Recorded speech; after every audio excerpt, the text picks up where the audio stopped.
When it comes to choosing energy for your family and your home, make the smart choice with natural gas. You can count on efficient and affordable natural gas to keep you comfortable and reduce your environmental impact to help protect our planet. Together, we're fueling our energy future. Atmos Energy.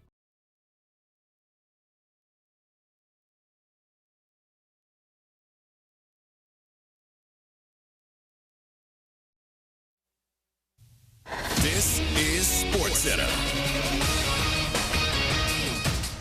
I'm Christine Lisi. The Extraordinary Circumstances Challenge of the 65-game rule by Lakers star Luka Doncic and Pistons star Cade Cunningham approved by the NBA and NBPA, so both men are eligible for all 2025-2026 season awards, including league MVP and all NBA teams. Luka played in 64 games, missed 2 in December due to the birth of his child abroad. Cunningham played in 63 games, was out for a dozen games with a collapsed lung. The NBA and Players Union might want to adjust the 65-game rule, suggests ESPN NBA reporter Tim McMahon. It is not the 65-game rule anymore. It's the 65-ish game rule. But look, I think the league and the PA need to get together and really look at maybe some standard exceptions. And again, I suggest there's a certain minutes limit that if you hit that and you have a significant injury, then there can be an exception that's just kind of standard and doesn't have to be appealed. Former Alabama defensive lineman Luther Davis faces charges of wire fraud and identity theft after allegedly orchestrating a massive loan scam where he impersonated several NFL players, including Falcons quarterback Michael Penix Jr. Hey, it's your resident Super Bowl champ, Chris Candy, coming up Friday. I'll tell you which NBA playoff series I'm most excited about. It's Unsportsmanlike, 6 a.m. Eastern, right here on ESPN Radio, ESPN2, and ESPNU.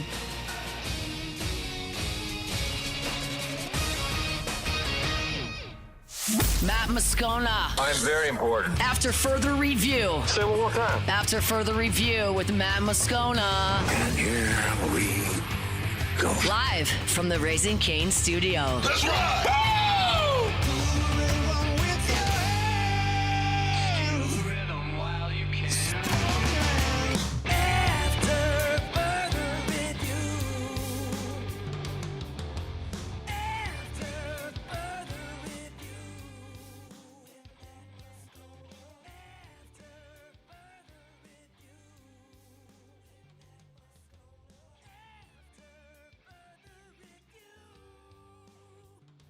On site with us. We got a ton to do and glad you're hanging out with us. Tigers are back on the practice field earlier today. We'll get you a full practice report. Kendall Rogers, bottom of this hour. We'll head to College Station, get a look at the Aggies before the Aggies and Tigers tangle at the box this weekend. Some NFL draft stuff in 1 hour. My goodness, we got a ton to do. Let us begin as we do every single day. It's time to pop the top on another edition of AFR with Bud Light. Drink easy. So the football Tigers were back on the practice field on Thursday, coming close to wrapping up the penultimate week of spring drills. It was day 11 for LSU. They were outdoors, worked out for about 2.5 hours. Lane Kiffin invited the media to attend, was there for the entirety of the practice. And we'll go through our notes as we do here to let you know kind of what we saw, what our takeaways were. I think Thursday, if I had one general takeaway, it was that Thursday was a really evenly matched day. And remember, 2 Saturdays ago, when we did not get to watch that scrimmage, Lane Kiffin, afterwards when he met with reporters, talked about how it was a day, the way he phrased it was, if we were to play today, we would be a defensive football team, basically saying the defense dominated that scrimmage. Well, last Saturday, the media, got to go watch the scrimmage, and it was an overwhelming day for the defense. Lane Kiffin described it as discouraging. So, through that point, 9 practices into spring, the defense really had the upper hand on the offense. And Tuesday, Thursday of this week, since we've been able to go watch these full practices for 2+ hours, it's been much more evenly matched. Tuesday, the offense felt like they punched back. And here on Thursday, it was a pretty evenly matched day where the offense made some big plays, which we'll talk about, and the defense continued in spots to sort of suffocate the offense, which I think is a good thing because what it's showing is progress from the offense against a really good defense, even when you still don't have your starting quarterback. So let me go through a few notes, and we're going to take our time here over the first couple of segments of the show because I want to get through my notes, kind of how the practice started. And that'll get to the 7-on-7 and the team period takeaways as well. So buckle up. We've got a big, long rundown here for you. So my notes from Thursday. Let's start. Sam Levitt was present but not throwing. So remember, Monday, a week ago, so about 10 days ago, Levitt had the pins removed from his foot from the Lisfranc. He was not even out there last Tuesday, Thursday. Saturday, he was there, helmet, shoulder pads, sneakers, but not doing anything. Tuesday, Thursday this week, he's been out there again, not even throwing. So he's just standing by the quarterbacks, watching and being as involved as he can be without participating. Both Levitt and Longstreet continued rotating with the ones. Whit Weeks did that initial 11-on-11 period and did the linebacker drills when they went to the individual group, which was great to see. That's the most we've seen Whit do on the field so far through spring. Then after the individuals, he shut it down, took his helmet off, had an earpiece in during all the team periods, and was sort of like a coach on the sideline. Tamarcus Cooley was not present. So, I mean, this is a starting safety that was not there today. No reason given for his absence. He was there on Tuesday. We didn't see an injury or anything like that when we were there Tuesday. So I don't think anybody's hiding anything. He just wasn't there. We'll get an explanation for his absence when we do. In his absence, Jace Thomas primarily ran in his spot with the first team. We also saw Fahim Delane and C.J. Jim Coyley take reps with the first team at safety as well. And there were times where Ty Benefield rotated out. So one of the things that we're seeing pretty commonly here in the early part of spring is a lot of rotation. And that really is the point of spring. I mean, you're not anywhere close to playing a game. There's so much new with this team, so it's an opportunity to mix and match and test and taste and try and get a lot of guys reps. And so you're seeing that a bunch. True on the offensive line. Remember, Devin Harper at the start of spring was first-team left guard.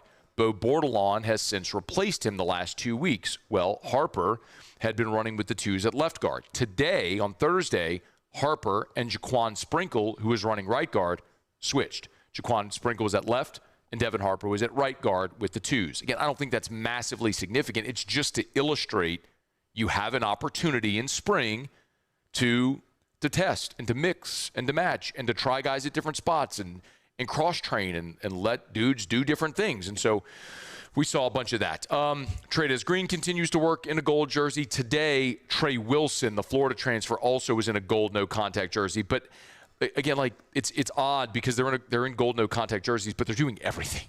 It's basically like, I don't hit them, but they're doing everything. 7-on-7, 11-on-11, all of it. Jamarcus Russell was back at practice today. Will Campbell was at practice today. Lane Kiffin shared a photo of he and Will Campbell. During the special teams period, Lane Kiffin stood in one of the end zones with Jamarcus. They probably had a good 10 to 15-minute visit, just the two of them in one of the end zones. I love the fact that Jamarcus is coming back around.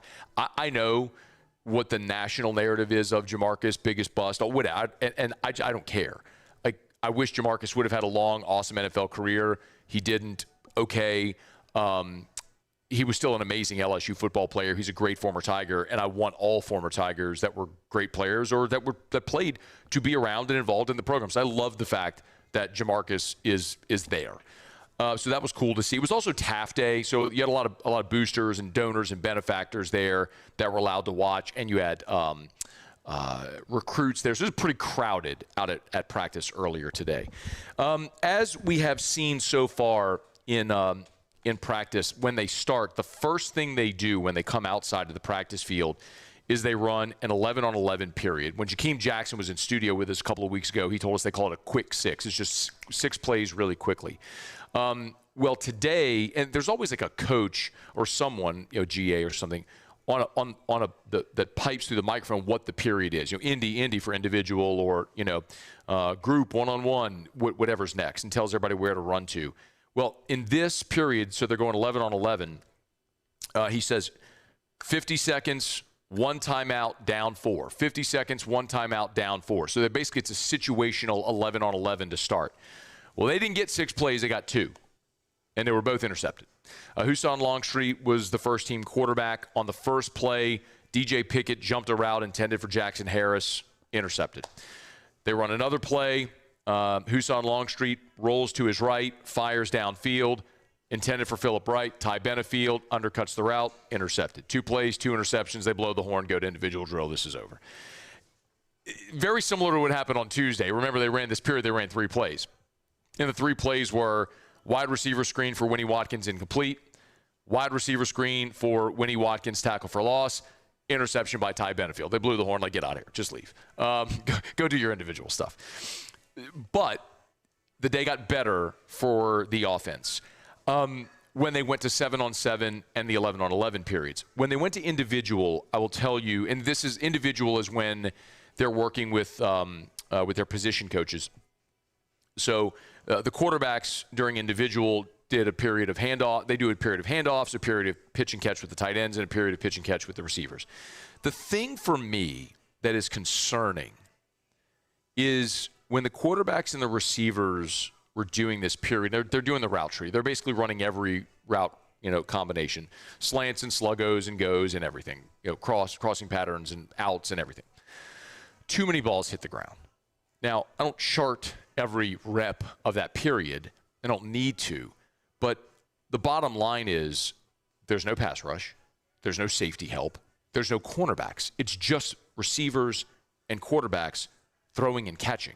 Like, it should be a rarity that you see the ball hit the ground. And it feels like it happens too much in that period. I think that's a lot of things. I think it's timing. I think it's quarterbacks being inaccurate, quite honestly. It's learning the receiver's skill sets and needing some of that continuity to develop. So there's a lot of reasons for it. But that's something that they need to continue to work on. And I hope when they break spring next Friday and they go into the offseason before they start getting together for fall camp and the coaches can start working with them again, I hope it's a similar thing to like 2019. They always said, it was the summer of 10,000 catches or 100,000 catches or whatever it was. I hope these quarterbacks and receivers take the onus on themselves to go do that because it's very clear they need that work. So they came together for a group period where we got to see the receivers and DBs go one-on-one. They did 7-on-7 and a team period that included 53 plays in the team period.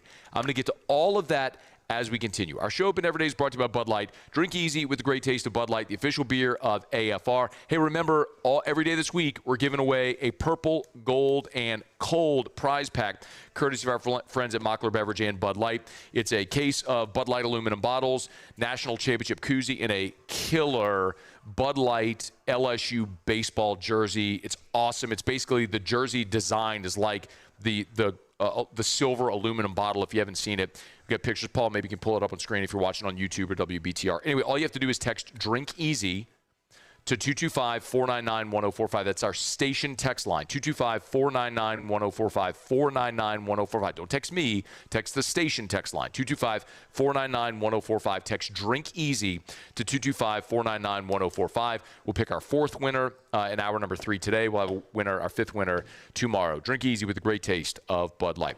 All right, we're here today at Marucci on Segan near Airline. Y'all come hang out with us here. Come take some swings in the cages. Come see our friends at Marucci. Shop here in the retail store. Awesome polos and shirts and caps and then all the gear you need. Gloves and batting gloves and wraps and grips and everything that you can need. Bats, everything here at Marucci, the official bat of Major League Baseball. Y'all come hang out here at Marucci Hitter's House on Segan near Airline. It is After Further Review Thursday. Shows presented by Decision Critical. We'll knock out a quick break. I'll come back and continue our practice report next here on AFR. AFR.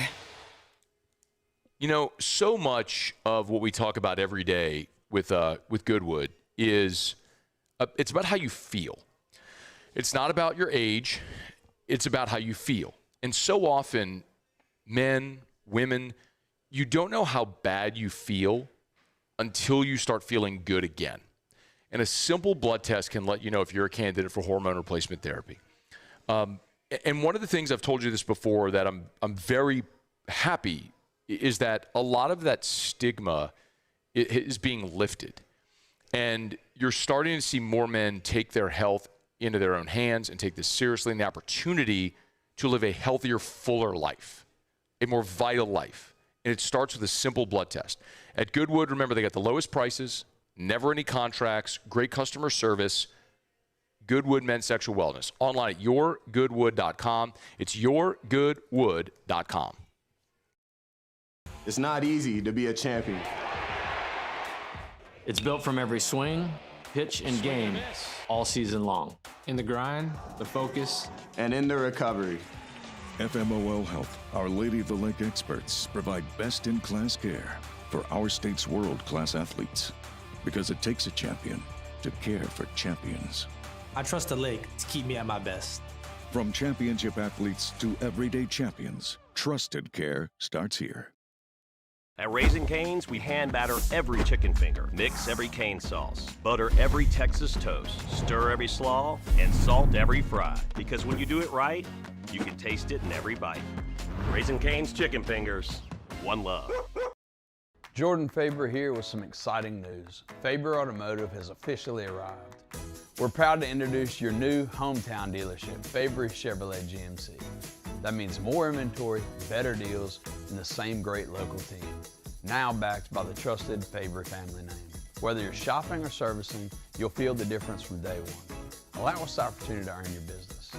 Fabre Chevrolet GMC. Visit us in St. Francisville or online at FabreChevrolet.com.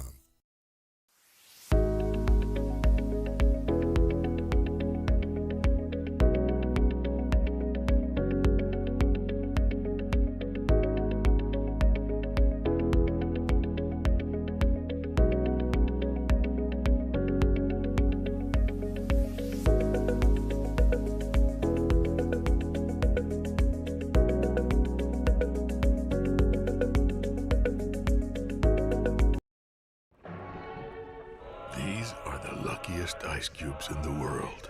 They could have been a thankless bed for an all-you-can-eat salad bar, but instead, they've been called upon to cradle and cool a crisp, refreshing Dos Equis. Looks like the lucky just got luckier.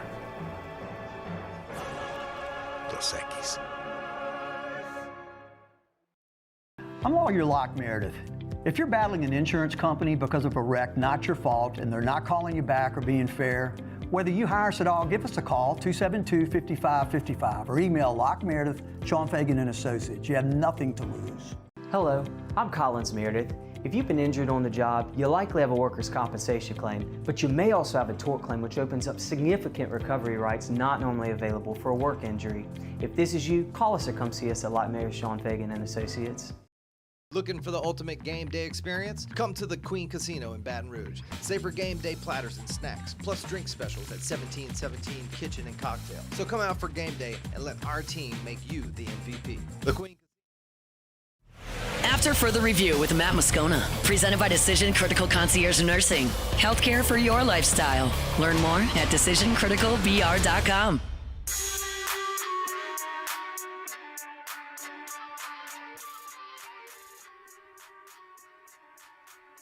All right, glad to have you aboard with us here as we continue from Marucci Hitter's House right here on Segan near Airline. Come on by and see us. We'll be here until 6 o'clock tonight. Take your swings in the cages. Always appreciate our friends at Marucci for hosting us.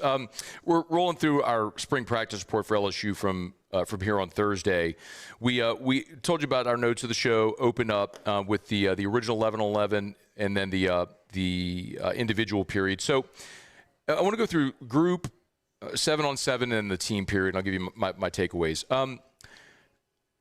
When they went into the group period, I watched the defense on Tuesday, so I went and watched the offense here on Thursday. And of note is when they went receiver DB. And so this is one-on-one. So the way they set it up is you've got Landon Clark on one side, Husan Longstreet on the other, receiver like at the hash, receivers out wide, lined up against a DB, and they're running routes. This is a drill that is intentionally skewed toward the offense. There's no pass rush. There's no safety help. The quarterback and receiver knows the route. The defensive back doesn't, and there's no help. They're on an island. This is a drill where the offense should dominate it. In 2023, this was one of the big concerning things for people because we would go watch this drill in 2023, and like the defense literally wouldn't win a rep. And so we're all like, man, is this offense that great or is the defense this bad? And the answer was yes. It was Neighbors, and it was Jaden Daniels, and it was Brian Thomas, and it was Kyron, and they were awesome. and the defense was also atrocious. Today I charted 30 reps. Now I did not chart every rep because at times they go so fast. There are times when you have reps going simultaneously, but I charted 30.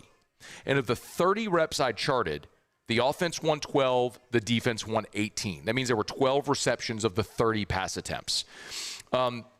I would like to see that number inverted. So it's a good thing for the defense. It's also similarly a little bit of a concerning thing for the offense. Highlights, we saw the battle of threes. Trey Wilson against DJ Pickett. First ball was a beautiful rep, man. Wilson beat Pickett deep down the right sideline. We got behind him. It was going to be a touchdown. It was a beautiful ball by Longstreet, who put it in a bucket in the end zone. But Pickett recovered, and it was incomplete. It was hard to tell. This is one of those you'd have to watch it in slow-mo to know, was it a drop or was it a PBU? But Pickett recovered and made it a difficult catch and forced the incompletion either way. I thought Haven Finney was the star of this drill today. He's the freshman early enrollee, reclass. He had 3 reps, won them all. His first rep, he undercut a route intended for Phillip Wright, intercepted. His second rep was against the wide receiver transfer from McNeese, Tyree Holloway. He would have had a second interception, but Tyree Holloway basically tackled him to prevent the interception. And then the third rep, he got his arm around the receiver and knocked the ball into the ground. You can tell all the ball skills, the instinct, it's all there for Haven Finney. He's just a guy that should be a junior in high school right now, finishing up his junior year. The upside potential for Haven Finney is awesome. You should be excited about him because it looks like it's supposed to look. Just a young guy that's going to grow and develop into his role. And it may happen this year as a freshman, especially when you look at the injury to Aiden Anding and you're looking for somebody to step up. Well, a day like today is a really, really good one for Haven Finney. Offense did score 2 touchdowns. Jace Brown beat Fahim Delane, and then Winnie Watkins beat Deshaun Spears. So you did have a couple of touchdowns in that period. They went 7-on-7, and the way 7-on-7 went is they ran 4 series. It was 6 plays for the ones, 6 plays for the twos, 6 plays for the ones, 6 plays for the twos. When the ones went, I'm not going to go through the play-by-play. Ty Benefield had an interception. He jumped a sideline route that was intended for Corey Barber. Longstreet threw that pass. Longstreet throws it to the other team a lot, y'all. I don't know what else to tell you. Like, I'll go through my notes from all the practices we've been able to watch, and I'll chart them all, but Husan Longstreet ends up finding dudes in purple jerseys way too much. The twos went out there. Landon Clark missed Winnie Watkins. Aiden Hall was playing safety. Aiden Hall falls down. Watkins is wide open. This is going to be a walk-in touchdown, and Longstreet airmailed it. Remember, on Saturday in the scrimmage, Clark threw 2 interceptions to safety Saturday in the scrimmage. Same seam route where he sailed it right into the arms of Benefield and Cooley. That was a problem today as well on that play where he missed a walk-in touchdown. When the ones went back out there, Jackson Harris scored a touchdown. Beautiful ball by Longstreet. It was double coverage with Pickett and C.J. Jim Corley was playing safety, but Harris had a touchdown. Winnie Watkins had a catch-and-run touchdown where he caught it at the sideline, turned back to the field, went up and scored. Jace Brown had a touchdown. They were running a goal line 7-on-7. He just went to the goal line, turned, stopped, and just sat his route right there and got in the end zone. So that was encouraging to see the offense score there. Again, the offense had some success today. When the twos went out there, Jace Thomas had an interception on a ball intended for Trey Wilson. Trey Dez had a jump ball touchdown because, water's wet, sky is blue, and they just throw it up to 14 and he catches it. And then Charles Ross had a really nice day as well. Had a pass break up at the line of scrimmage. Jackson Harris was open in the end zone, and Clark was throwing for Harris in the end zone, and Charles Ross just jumped up and knocked it into the ground. That was a great play by Charles Ross. They finished practice with the team period. And so this is 11-on-11, and they went ones, twos, threes, and then they went to a red zone period where they went ones, twos, ones, twos, ones. So in those 8 possessions, the results were a little mixed, and we saw both Landon Clark and Husan Longstreet rotate with the ones and twos kind of evenly. My first thought on this is when you go run after a 2-hour practice, and then you're going to run 53 plays. 53 plays. It's so, of 11-on-11, it's so evident why when guys like Ross and Jakeem Jackson were in studio with us recently, and they're like, man, we are so tired after practice, just whipped. Like, it's obvious why. They go so fast. I was talking to Dwayne Jenkins, who's the head coach at Lutcher. He was at practice today. We visited for a little bit. And he's like, I said, man, give me a thought. Like, what's your observation when you watch this? He goes, my biggest takeaway is you have the opportunity to get so many guys better because so many guys are getting more reps. You know, if you script a 60-play practice, but you have 2 series going on at the same time, well, now it's not 60 plays, it's 120. And so many guys are getting more reps. And it's very evident how fast they go as well. A couple of notables here. Dylan Carpenter replaced Jordan Ross at the left defensive end in the 11-on-11 initially. And then Ross did go in when they went to the red zone period. We also saw Jalen Brown play at defensive end as well. And Brandon Brown was in there at defensive end also, defensive lineman. They went to like a package where he kicked out and played some end. They on the first possession of the I'll just run through really quickly. So when the ones went out there in the 11-on-11, it went. Oh man, sorry. Here it is. First possession. Jackson Harris scored on a quick slant touchdown. It was a 10-play drive. Also of note, Dylan Jones, first-team running back throughout this entire practice. When they went ones, Dylan Jones, the Wisconsin transfer, was the one. So the ones went out there. They get a touchdown drive in 10 plays, quick slant touchdown to Jackson Harris. The twos go out there, 11 plays. A little bit disappointing because they did convert on a 4th and short. And then a nice catch and run by Winnie Watkins to convert. It looked like it was going to be a throwaway, but nice job by Longstreet to keep his eyes downfield, found Watkins on the sideline, caught it, got the first down. The next play, Stacey Gage fumbled, and Zach Weeks recovered. The threes go out there, 6-play drive. It was a drop by Jabari Mack on the sideline that turned the ball over on downs. So that was the ones, twos, threes. Then they went red zone, and they announced on the loudspeaker, first to 18 points wins. I have no idea how they were scoring points on defense, but it was first to 18 points wins. The ones go out there, and it was Longstreet with the ones. I think this is a bit controversial, okay? So we're standing in the end zone. The media is, and they're at the 20 coming toward us, north end zone. So like back right pylon, 5 yards from the pylon, and they're coming. So I got a great view of this. So Jackson Harris runs a backline route, and he's right in front of us. I mean, it's just right in front of us. And Longstreet sails one. It's high. Harris goes up and makes a beautiful catch, and it looks like his momentum was going to carry him out of bounds. I'm telling you, I never took my eye off the back line. And he tapped a foot. This is one where, man, they go to review in a game, that's a touchdown. They ruled him out. They did have refs there. They ruled him out of bounds. They kick a field goal. So first offense kicks field goal. Second offense goes out there. They turn it over on downs on a direct snap to Caden Durham. Ones go back out there again.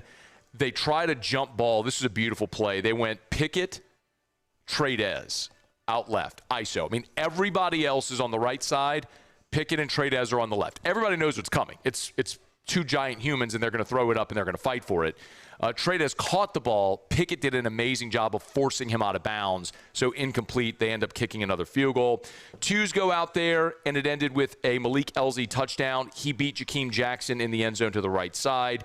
And then, so it should have ended right there, but they decided to give the ones one more play. And this felt like what you see sometimes in an overtime period where it's like, hey, look, first down, just take your shot. So it's first down from the 20, and Phillip Wright is split wide to the right on P.J. Woodland, and go ball in the end zone, and Longstreet dropped it in a bucket to him, and it was a touchdown walk-off, one play. So, again, it was a day where the defense still made a lot of plays, and I thought the defensive interior did a really good job against the run. It was nice to see Dylan Jones sort of assert himself, get a lot of first-team reps, but the offense made a lot of plays too. And for a defensive unit that we all think is going to be really good this year, and an offense that has struggled through the first 3 weeks of spring, to see them start to make progress shows you, okay, this is what Lane Kiffin's offense is supposed to be and supposed to look like, and that was really encouraging to see today. Tigers will be back on the practice field on Saturday in Tiger Stadium for a scrimmage. As of now, media is invited to attend. We'll be out there, and we'll let you know what we see. All right, it is After Further Review. We're here at Marucci. Glad to have you hanging out with us here. Thursday show is presented by Decision Critical Concierge Nursing. Remember, it's not just health care. It's health care for your lifestyle. Let me knock out a quick break. We'll come back. We'll talk some baseball, preview the weekend ahead with our buddy Kendall Rogers from D1 Baseball. Don't you move. It's AFR.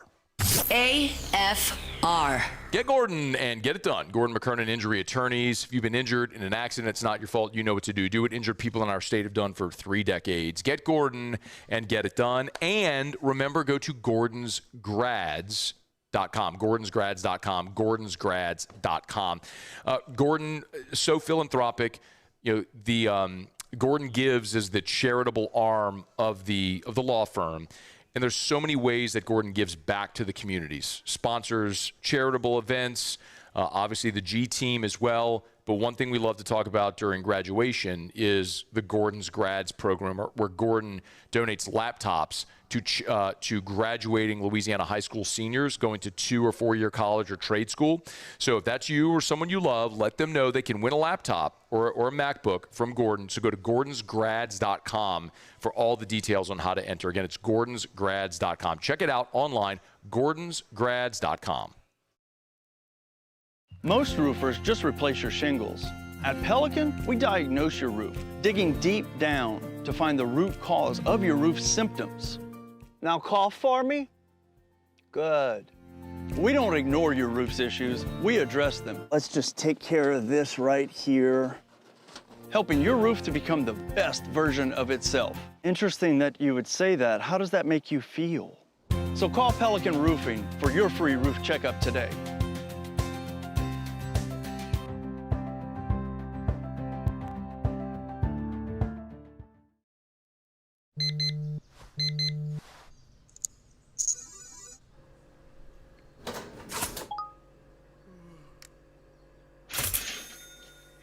Sometimes you ignore the signs, even when they're right in front of you.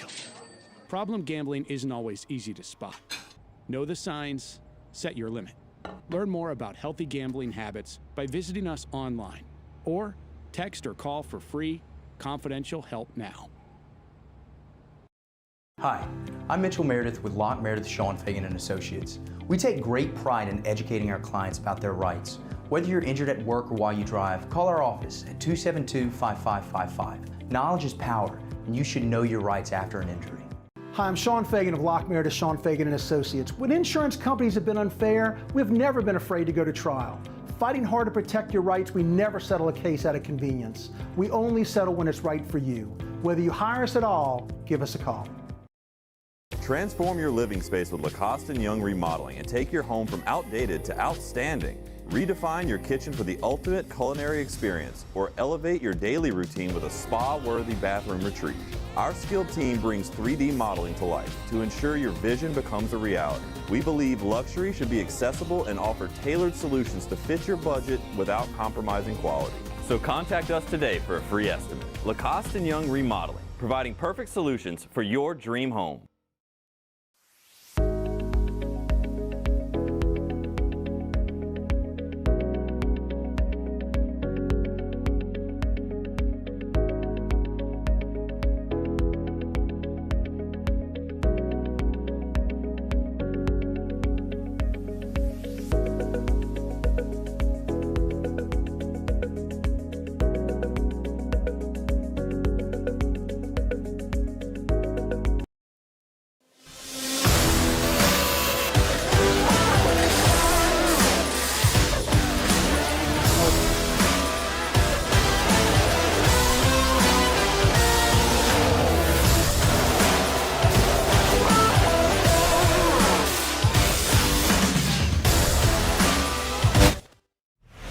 For the review with Matt Moscona, presented by Decision Critical Concierge Nursing.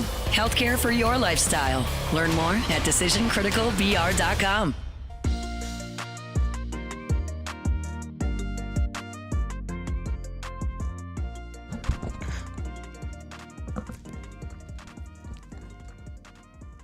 All right, we're back here from Marucci.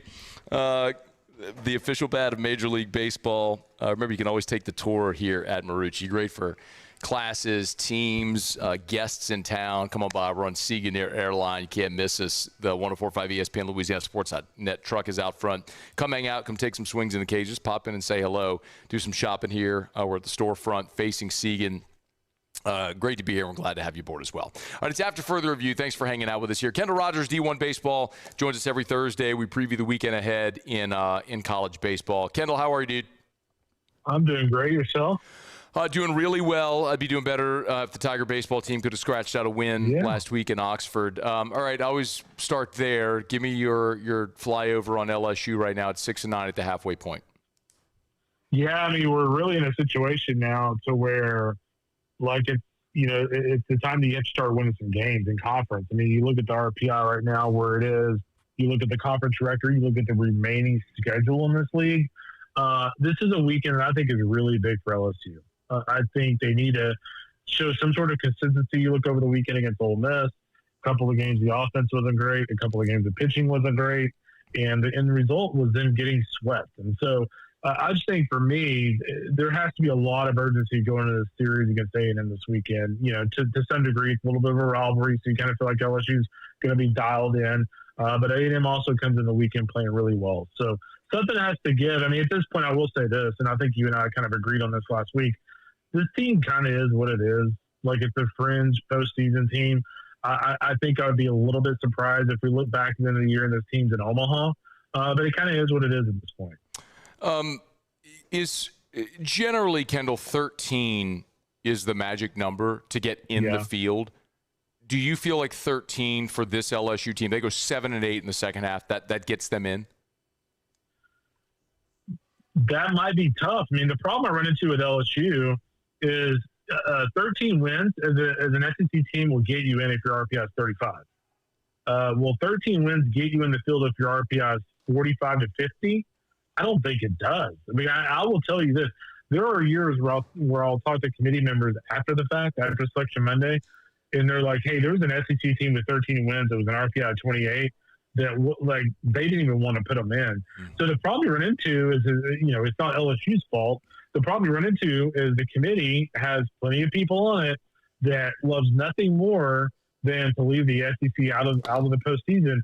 And if they have a chance to leave a team out of the SEC who has a fringe RPI to even be an at-large team to begin with, they're probably going to leave them out. So again, I think if you're LSU, man, you want to try to find a way to get more than 13 wins, and you really want to try to get in that 35 or lower range in the RPI, which right now, it looks a little daunting. But again, tough scheduled in, but also a lot of really good RPI teams, and it all starts this weekend. If you take 2 or 3 May in, you're probably going up to 50 or 52, and then after that, you still have to play Mississippi State and some others.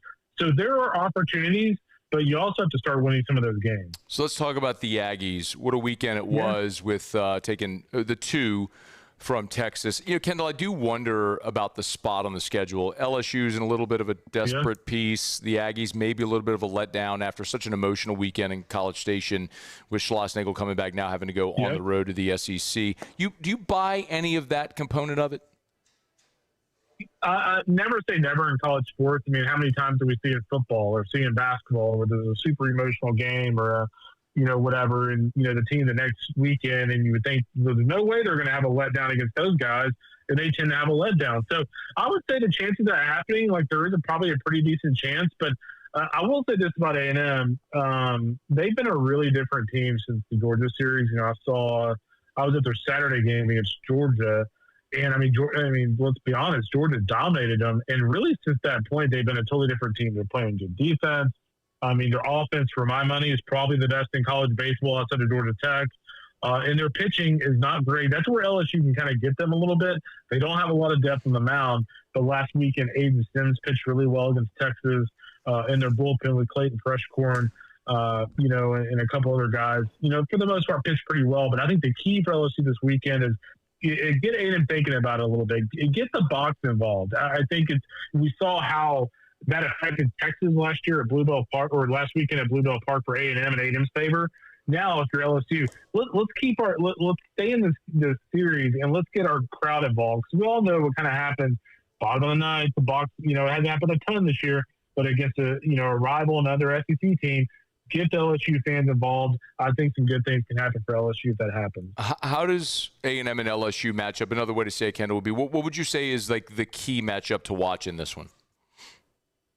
I think for me, it's LSU's pitching and A&M's offense. I think LSU can score some runs. I really do. I think if you look at every A&M series, like teams have scored runs for the most part. The problem is teams can't stop A&M's offense. I mean, you look back last week against Texas. Texas, scored, 5 or 6 runs in the series opener. A&M did better. You look at the second game of the series, A&M puts up an 8 spot in the first inning. All of a sudden, if you're Texas, you're down 8-1 on the road, and you're playing catch up against one of the better offenses in the country. So I think for me, it's LSU's pitching against their offense, because you look back at last weekend against Ole Miss. And, I mean, we don't need to rehash the series finale, but, I mean, the starting pitching was a disaster in that game. And if you're LSU, you cannot be chasing runs against this offense. If you are, I mean, you're in huge trouble. Kendall Rogers, D1 Baseball. A couple of other really intriguing series. One of them is in Gainesville, where all of a sudden the Gators look like a real threat, which, I don't know, 3 weeks ago, I don't know what you've made of this team. But a ranked Auburn team. Yeah, I mean, Auburn was a top 5 team a week ago. Auburn goes on the road to Gainesville. What do you make of this series? Yeah, I mean, to me, it's all about which Florida team shows up. I kind of feel like Florida is probably a better version of LSU right now, where, like, I had no idea what to expect of them from week to week. Kind of like LSU, they struggled against Bethune and Cookman in the midweek. But I think for me, I'm just curious to see Auburn. Auburn has been solid at home. But they haven't been awesome on the road, and so for me, it's more on the road. The key to the weekend is obviously Liam Peterson in the rotation, Aiden King, and ultimately is Florida's offense consistent. They've had some inconsistent points, throughout their schedule so far this year. You didn't want to throw dirt on Arkansas a month ago, and that's proving prophetic, as all of a sudden they look hot. They welcome in Georgia this weekend, who's ranked 5th in the country. Dogs at Hogs. What do you think about that one? I think Georgia rebounds. I really do. They lose that series to Florida last week, and they didn't look very good. If you remember the previous weekend, they went on the road and swept Mississippi State. I think Georgia rebounds. I think Arkansas had a nice weekend against Alabama. And I would fall real short of calling Alabama a fraud. I don't think they're a fraud, but I think they were playing over their skis just a little bit for a few weeks.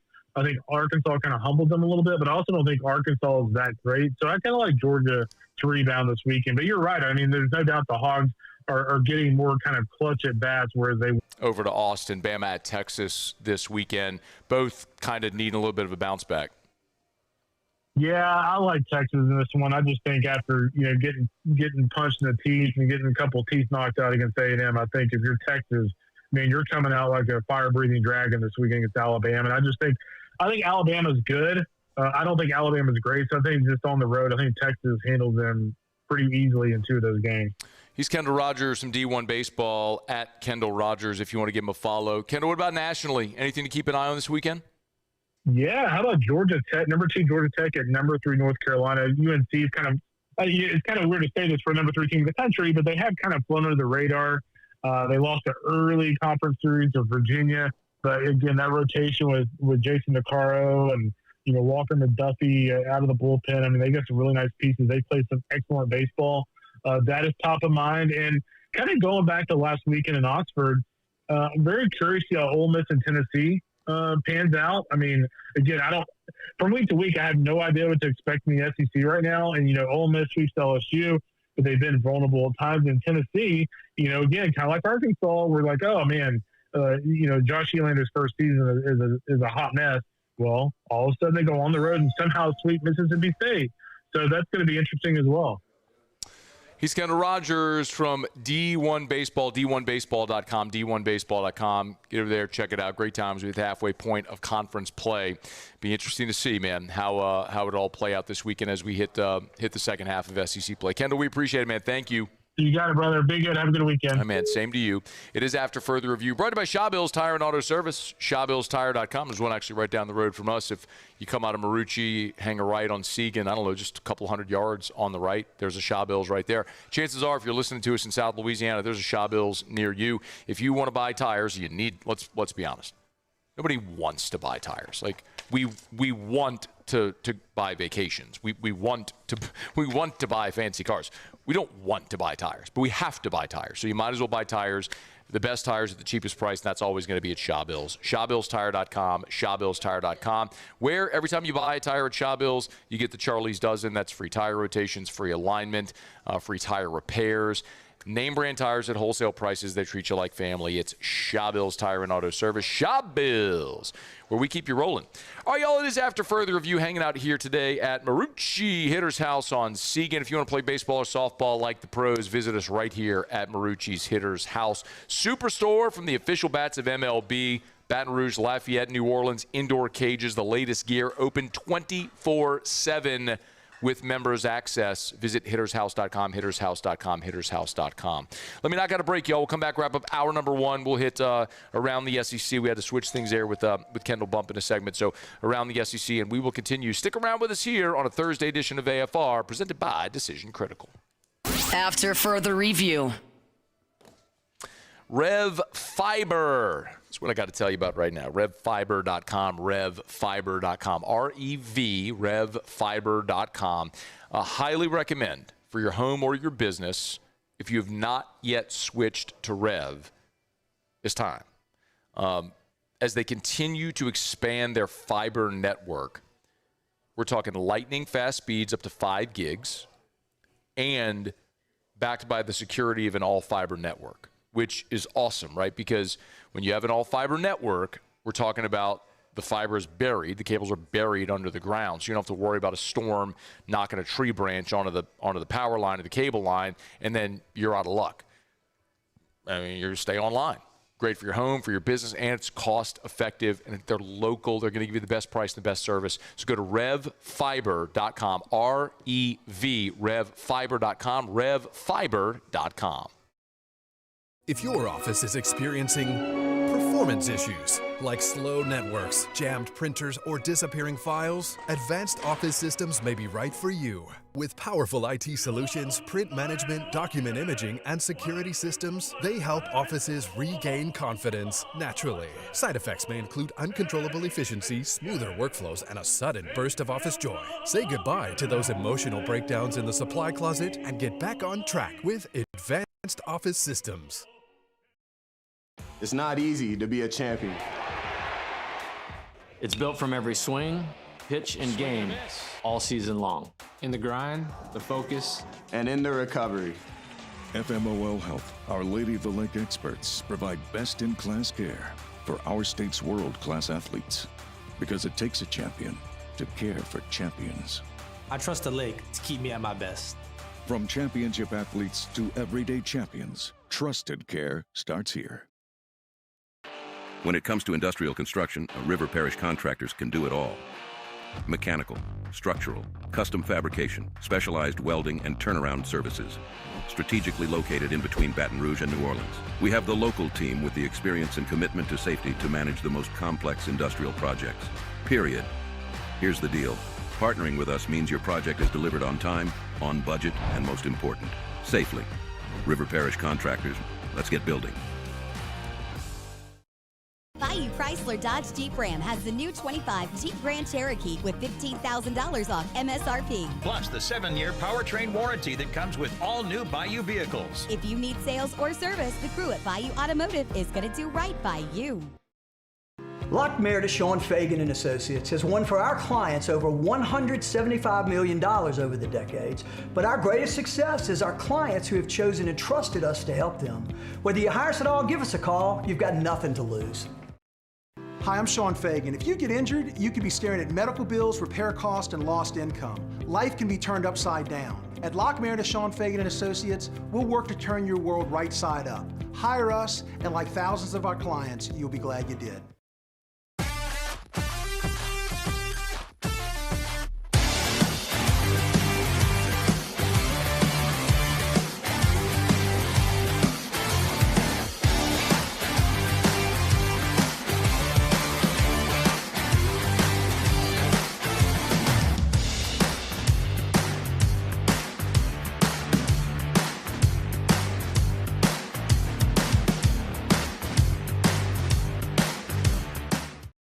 Looking for the ultimate game day experience? Come to the Queen Casino in Baton Rouge.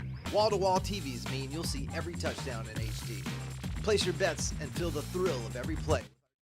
After further review with Matt Moscona, presented by Decision Critical Concierge Nursing. Healthcare for your lifestyle. Learn more at decisioncriticalvr.com. Wrapping up hour number one. Glad you're rolling along with us here from Marucci's Hitter's House on this Thursday edition of AFR.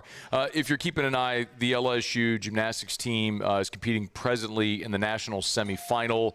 4 in the first pod, 4 in the second pod. The top 4 will compete this weekend for the national championship. LSU on vault to start. Lexi Zeiss at 9.85.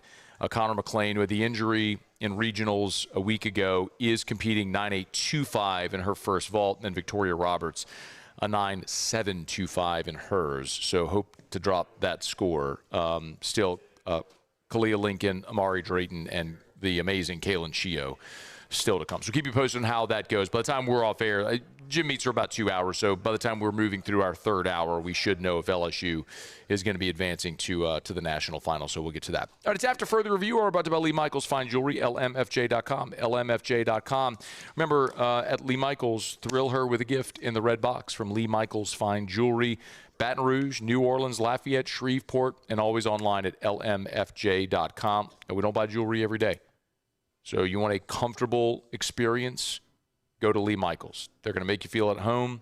You want to try on 100 different things and not buy something? Great. You want something that's going to fit your budget and not try to be upsold? They'll help you. It's Lee Michaels Fine Jewelry. Online at lmfj.com, lmfj.com, or visit any of their 9 locations, Baton Rouge, Lafayette, New Orleans, Shreveport, and online at lmfj.com.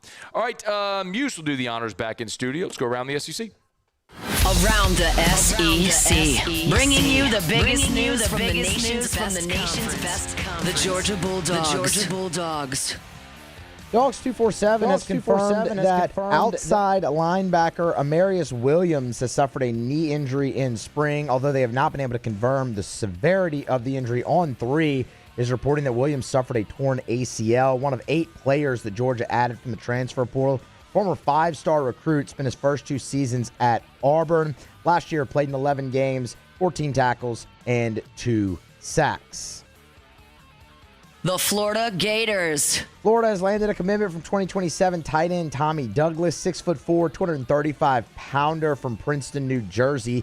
He chose the Gators over schools like Penn State, Clemson, Auburn, and more. Commit number 7 for John Summerall's 2027 class. Number 17, tight end. Number 6, recruit out of New Jersey. The Kentucky Wildcats. Kentucky has flipped the commitment of 3-star tight end Trey Proctor. He was previously committed to the Auburn Tigers, nation's number 37 tight end, number 55 overall recruit out of the state of Florida. 6'5", 215-pounder. Second commit for the week for the Kentucky Wildcats, 8th commit overall for Will Stein's class of 2027. The Missouri Tigers. Missouri basketball has landed a commit from Kansas transfer Bryson Tiller. Switching sides of the rivalry there is Tiller, number 34 ranked overall prospect in the transfer portal. 6'10", averaged 8 points and 6 boards in his true freshman season there in Lawrence. Third portal pickup so far for Missouri. The Alabama Crimson Tide. And Alabama basketball has landed center Jamarian Davis Fleming from Mississippi State. He announced his commitment to the Crimson Tide on Wednesday evening. 6'10", 240 pounds. Will bring three years of eligibility to Alabama. Averaged 20 minutes per game during his freshman season in Starkville. 3 points and 5 boards. That's Tigers in the that's around the SEC. Yeah, it'll work. Around the SC Tigers of the Pros, similar. Brought to you by Parish Restoration, parishrestoration.com. Kill mold, remove odor. Remember, a veteran-owned business. My buddy, Mr. Jim Woodworth, an Air Force veteran, began his career sort of in restoration and recovery and disaster relief post 9/11 in New York. Made his way back down to the Gulf area after the BP oil spill, and now helping you, homeowners, business owners, got toxic mold, think you might, other harmful pathogens. They'll come spray their patented non-toxic dry fog, knock out mold, other harmful viruses, get you clean, clear, free smelling of smoke or pet odor or sweat. It's Parish Restoration. Check them out at parishrestoration.com, parishrestoration.com, parishrestoration.com. All right, y'all, it is After Further Review, and we're glad to have you hanging out with us here. By the way, we opened the show today with our LSU spring football practice report. Did 2 segments because I needed all that time. I mean, if Lane's going to give us 2.5 hours to go watch the whole thing, I'm going to go detailed and tell you what I saw. So if you missed that, you can catch it on demand. One of the things we talked about, though, is when they went into the red zone period, they announced, first 1 to 18 wins. Well, I said, well, I don't know how the defense scored points. Well, shout out. I did have a staff member text me who said, was listening, so thank you. You know who you are. So a touchdown is 7 points for the offense. A stop is 7 points for the defense. A field goal is 3 points for the offense and 4 points for the defense. So it makes sense how that worked out, that the offense was held to a couple of field goals. They did have a turnover on downs, they had a stop, and then they did have a couple of touchdowns there as well. So the offense got the better of the defense in that red zone period. All right, it is After Further Review. We're glad you're hanging out with us here. We're at Marucci's Hitter's House. Thursday shows are presented by Decision Critical Concierge Nursing. Let me knock out a break. We'll get you caught up on national headlines from SportsCenter, and we'll kick off hour number 2 right after the break. Talk some NFL draft. Don't you move. After Further Review. Trust isn't given, it's earned, and our Lady of the Lake Championship health partner of LSU Athletics has earned the trust of LSU Baseball, the defending national champions and everyday champions like you and me. I tell you about my experience all the time with our Lady of the Lake. It's not just something that I talk about here. It's something I live in my day-to-day life, whether it's specialty care like pediatrics. Drew sees several specialists over at Our Lady of the Lake Children's Hospital. Dr. Shaw is his neurologist, who we see over there at the standalone Our Lady of the Lake Children's Hospital. And my personal physician is Dr. Curtis Chastain with the Our Lady of the Lake Men's Health Group. It doesn't matter if it's pediatrics or cancer or stroke or heart health or your general practitioner, or orthopedics. Our friends at the Lake are experts bringing that expert care right here at home. Our Lady of the Lake and LSU, together we roar.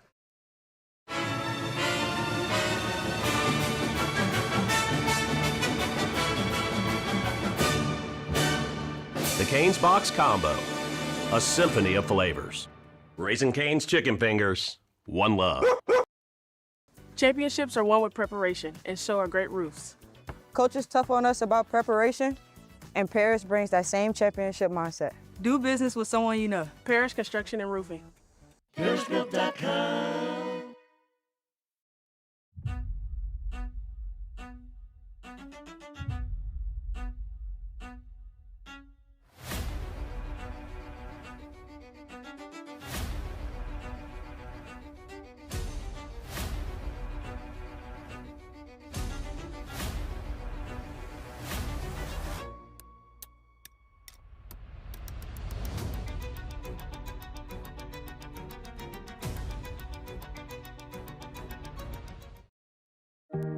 Who bears the standard? Who sets the bar? It's not those satisfied by low-hanging fruit, nor by taking it easy. Now the standard is set by the best of us, by those who work hard. Dig deeper. Give more. At Sunshine, we're proud to provide John Deere products that work hard for you, the standard bearers. Find the dealer nearest you at sunequip.com. If your office is experiencing performance issues like slow networks, jammed printers, or disappearing files, Advanced Office Systems may be right for you. With powerful IT solutions, print management, document imaging, and security systems, they help offices regain confidence naturally. Side effects may include uncontrollable efficiency, smoother workflows, and a sudden burst of office joy. Say goodbye to those emotional breakdowns in the supply closet and get back on track with Advanced Office Systems.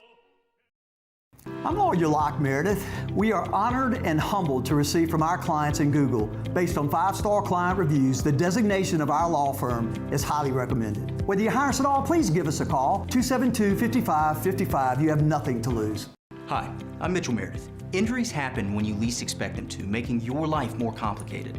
At Locke Meredith, Sean Fagan & Associates, we know this, and we strive to help each of our clients during these times.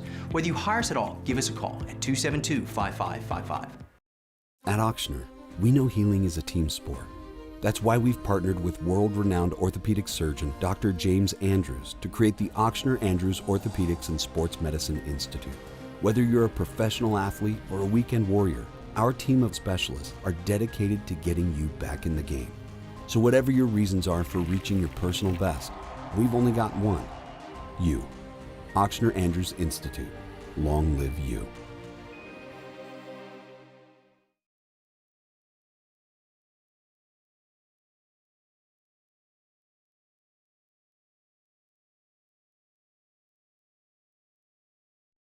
SportsCenter. I'm Christine Lisi. Stars Luka Doncic of the Lakers and Cade Cunningham of the Pistons now eligible for all 2025-2026 NBA season awards after their extraordinary circumstances challenge of the 65-game rule was approved by the league and NBPA today. Doncic missed 2 games in December because of the birth of his child abroad. He finished with 64 games. Cunningham, who was sidelined for 12 games with a collapsed lung, played in 63.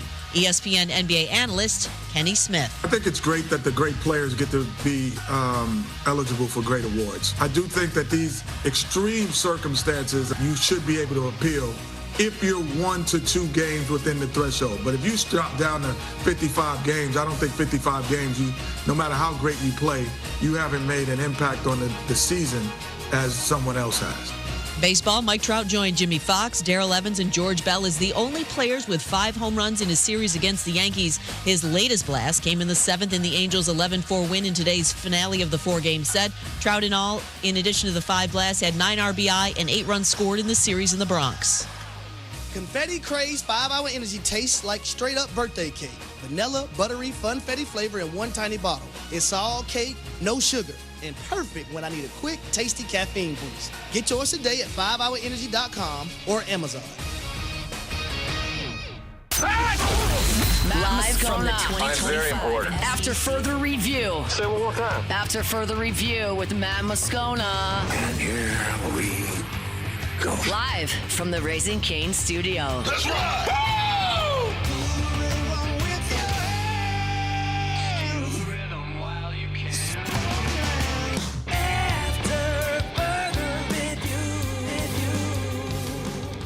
Hour 2, off we go. Welcome aboard. Glad you're with us. It's AFR, presented by Decision Critical Concierge Nursing. We're here at Marucci Hitter's House on Segan today. Muse and Paul are back in studio. Alondra's on site, and glad to have you hanging out with us here. We open the show today with our LSU Spring Football Practice Report. If you missed that, you can catch it on demand. We appreciate you for hanging out with us here. And we will get to plenty more throughout the rest of the day today. We're going to head over to College Station in hour number 3. Ryan Brauninger will be here. We'll get you caught up on Texas A&M as LSU and the Aggies are set to open up their 3-game series tomorrow out at Alec Box Stadium. 1 week from today is the first round of the NFL draft. And a self-admitted draft nerd, talk about it every year. If you've listened to or watched the show for any length of time, you know that. I'm the guy that'll have my draft guide, marker, highlighter, pen in hand, watching the entire 3-day spectacle that is the draft. I love the draft because you build your roster and you build championship contenders through the draft, not through free agency. You have to evaluate and hit in the draft because that's how you build affordable starting talent with the current collective bargaining agreement with the rookie salary cap. Is different whenever we saw guys like Sam Bradford getting $50 million guaranteed. Obviously, contracts have gone outsized, but at the time, that can cripple you if you don't hit on that draft pick. Now, with rookie contracts capped in the CBA since 2011, you can have something happen like what happened with the Saints in 2017, when guys like Alvin Kamara and Trey Hendrickson are third-round picks who become, all-pro caliber players for you on rookie third-round deals. So we saw it with New Orleans here a season ago. I think the jury's still out as to just how good those players are. I think there's certainly the thought that some of those guys played out of necessity because you're a bad team. And just because you play a lot doesn't necessarily mean that you're a great player. I give the example all the time of Bobby Richardson. Bobby Richardson was a UDFA defensive lineman from Indiana, started for New Orleans as a rookie, was the leading tackler among interior defensive linemen. He didn't make the team the next year. Like, he was just in there because you didn't have anybody better. So remains to be seen, I think, of last year's draft class. Clearly, Tyler Shuck is the one that the Saints are banking on being great, and if he is, then it's kaboom for the duration of his career, which we certainly hope is the case. But this is a great opportunity a week from today for New Orleans to continue building around what they feel is their centerpiece in Tyler Shuck. And as we've discussed with so many draft analysts, and your opinion and mine, they really have two directions they could go in round one. You're either going to go with the best defensive player at 8 and then look to address a weapon for Shuck at 42, or you're going to decide there's such immense value with one of those receivers at number 8 overall, and you're going to pull the trigger on a transcendent, difference-making receiver, the likes of which you have literally never had in the history of this organization. You've had good, really good, talented receivers. You've had all-pro receivers, Pro Bowl receivers. But you've never in the history of this organization had someone that could be in the conversation as the most dynamic game-breaking receiver in the NFL, like Jamar Chase or what JSN was for Seattle this year, right? So you could potentially get that. And it's going to be interesting to see how the Saints board aligns. And we talk about it often, but remember, there are 32 picks in round one, but there may not be 32 players in a draft who have a first-round grade. So a great example of that is, so Field Yates over at ESPN today has his big board. So he lists the top 150 players in the draft. This is just one man's opinion, but for example, he's got Mendoza 1, Jeremiah Love 2. This isn't a mock draft, by the way. He's just ranking the players. This is a player ranking. David Bailey 3, Arvell Reese 4, Sonny Styles 5, Caleb Downs 6, Carnell Tate 7. By the way, that's 4 straight Ohio State players right there. Francis Mauigoa from Miami 8, Jordan Tyson 9, Mansour Delane 10. Monroe Freeling, the offensive tackle from Georgia, 11. Spencer Fano from Utah, 12. Ruben Bain from Miami, 13. So here's a good, for instance, right? We've seen now Ruben Bain mocked to the Saints at 8 by a lot of people. Well, Field Yates has Ruben Bain as the 13th best player in the draft. So this is the type of decision that if you're New Orleans, you may have to make. What if Carnell Tate and Ruben Bain are both available? Well, you're picking 8. Field Yates has Tate as the 7th best player and Bain as the 13th best player. So if you're picking 8, do you take a guy that's the 7th best player, so you're getting value there, or do you reach for a guy that's the 13th best player? Now, that's Field Yates' board, but so we don't know what the Saints' board looks like. But that's going to be an interesting thing to see based on what options are available. Now, I've told you I can be good with either way that New Orleans goes about doing this. If they feel like Carnell Tate, for example, is the best receiver in the draft, they got him as like a top 5 player in the draft, and they take him at 8, I'm pumped. If they go edge rusher or cornerback at 8 and get a big-bodied receiver, maybe Omar Cooper or something like that at 42, I'm just as pumped. But I think those are the two divergent paths that are going to reveal themselves a week from today in round 1 of the NFL draft.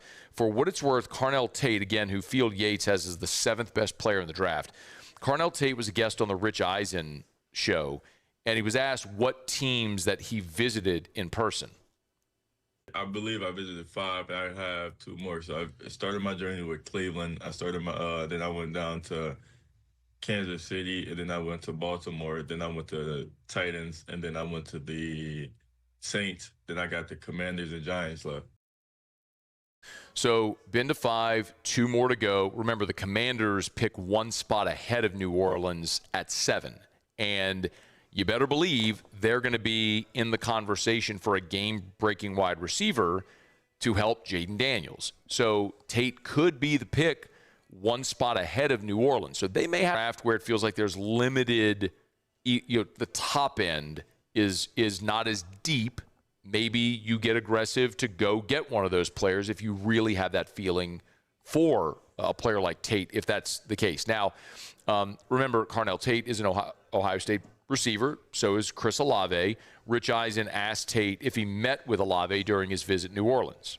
No, I didn't see him. So as I'm going throughout the beginning of these visits, none of the players were told to report to the building yet, because it's obvious, like, when you have a new coaching staff, the players can report earlier. So the only team that was working out was the Titans.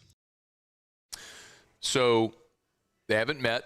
I would assume they've probably spoken. And Olave does go back to Columbus, so I'd guess they've met as well. And we all know the Saints' affinity for Ohio State players. It would not surprise me at all if we've talked about Sonny Styles. Obviously, we've talked plenty about Tate. There's certainly a possibility Caleb Downs is on the board. So the Saints could end up with one of the elite-level defensive players in this draft at 8 and then go receiver at 42 in round 2. And there was one more from Carnell Tate in this interview with Rich Eisen where he talked about what the team that drafts him is getting. A team will get a complete player. I can stretch the field. I can make the contested catch, and then I'm someone willing blocker, and I can run the routes to get open. So I think you get it all. As we look at the rest of this big board, just as an illustration further, right? The way that Field Yates kind of breaks it down, he has the big board, which are the top 32 players, which would, in theory, be guys that he would have I guess in theory, a first-round grade on. But after the top 50, he grades out round 2 prospects. So, for example, he grades A.J. Halsey as the 76th best player in the draft, the LSU safety, but that has him with a 3rd-round grade. Nuss, he's got as the 85th best player with a 3rd-round grade. Remember, you're going to get into the 90s in round 3, but Elijah Surratt at number 89 is the last player with a true 3rd-round grade. Then he has a classification that's like 3rd to 4th-round pick. So again, it's just to illustrate, not necessarily that this is how everybody does it. It's just, and there's always going to be sort of a disparity in how where a team or an analyst or different people grade a player, but it's just very seldom that in a draft there are 32 players with a 1st-round grade. The great thing about New Orleans picking 8th is pretty much everybody will have at least 8 players with a 1st-round grade. So New Orleans, in theory, should be able to take a player at 8 with a 1st-round grade. It's just, is that receiver you want there, or is it one of the elite defensive players? What you really want for New Orleans, and I'll say this again, you want, obviously, Fernando Mendoza is going number 1, and Jeremiah Love is going to come off the board before the Saints pick. You want as many of those offensive linemen to be selected ahead of New Orleans as possible as well.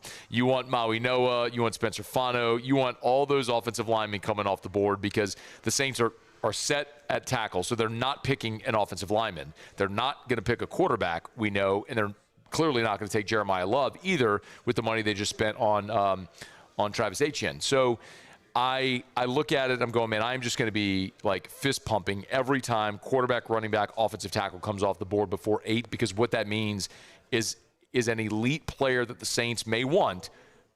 There will be a larger selection of elite players the Saints may want, so they'll have a better decision to make when they finally pick 8 overall. Draft 1 week from today gets kicked off. All right, it's After Further Review. We're glad you're hanging out with us here.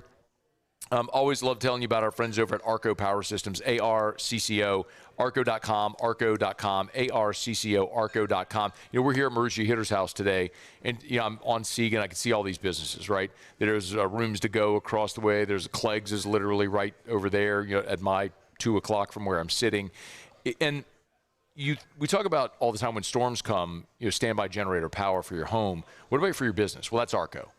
ARCCO, Industrial Generac Generator Power. So this is for your business. And everything is turnkey. Sell, service, rent, install. They can do the whole thing at Arco. ARCCO. They're actually not far from where we're sitting either. If I go up the airline, hang a left, go north on airline, they're airline in 12, a couple miles north of here. So Arco Power Systems, home bases in Baton Rouge, but man, they service companies all over the region. North to Little Rock, east to Mobile, west to San Antonio. Draw a big circle if you're in that footprint. Arco Power Systems can serve you. ARCCO, arco.com, arco.com, arco.com. All right, y'all, it is After Further Review. We're glad to have you hanging out with us here. We'll knock out a quick break from Marucci Hitter's House. Thursday shows are presented by Decision Critical Concierge Nursing. Jay Johnson met with reporters here in advance of his team getting set for a weekend series with Texas A&M coming in. So we'll let you hear a little bit of what Jay had to say. We'll do that as we continue here on a Thursday edition of AFR. Stick around. AFR. Buying or selling, commercial or residential, think real estate, think Darren James. Remember, when you work with Darren James, what Darren has perfected is the incredible customer service experience. It's not something you hear about in real estate all the time. And, you know, I've referenced this often, but when Americans are surveyed, generally one of the most stressful experiences that Americans refer is moving. Darren's objective is, how do I take something which is generally characterized as an unpleasant and stressful experience for people and make it something enjoyable? Well, that's how Darren has worked with his people and his processes, his systems in place to get you results and to have you have an enjoyable experience of selling your home or moving into whatever is that new phase of your life. You need to sell your home, you need Darren James. Agent225.com, agent225.com. Think real estate, think Darren James. It's not easy to be a champion. It's built from every swing, pitch, and game all season long. In the grind, the focus, and in the recovery. FMOL Health, Our Lady of the Lake experts provide best-in-class care for our state's world-class athletes, because it takes a champion to care for champions. I trust the lake to keep me at my best. From championship athletes to everyday champions, trusted care starts here. Another roof gone too soon. Looks like neglect. There's no doubt about it. This is a case of poor installation. At Pelican Roofing, we don't guess. We investigate to find the real cause of your roof's problems. Call Pelican Roofing for your free roof investigation today. Case closed. If your office is experiencing performance issues like slow networks, jammed printers, or disappearing files, Advanced Office Systems may be right for you. With powerful IT solutions, print management, document imaging, and security systems, they help offices regain confidence naturally. Side effects may include uncontrollable efficiency, smoother workflows, and a sudden burst of office joy. Say goodbye to those emotional breakdowns in the supply closet and get back on track with Advanced Office Systems. Gulf Coast Bank and Trust is giving our customers the power to bank anywhere, anytime during this challenging event. And we're right there with you. Our mobile banking app is a smart way to manage your money and time. Gulf Coast Bank and Trust, the bank that cares about you. Bayou Chrysler Dodge Jeep Ram has the new 25 Jeep Grand Cherokee with $15,000 off MSRP. Plus the 7-year powertrain warranty that comes with all new Bayou vehicles. If you need sales or service, the crew at Bayou Automotive is going to do right by you. Hi, this is Beth Torina. Welcome to my pool.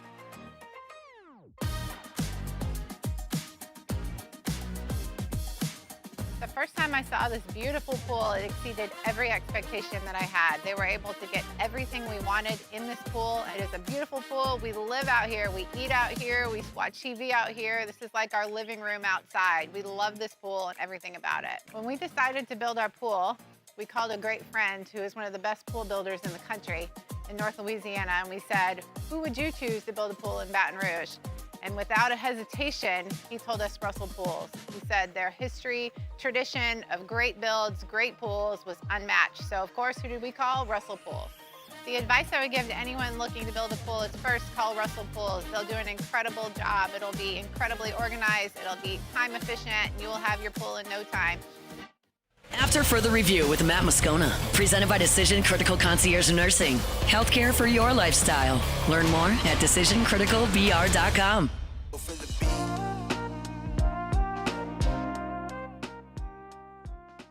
And then Trent and Seth, just do you think you might have that this week? They could not practice yesterday.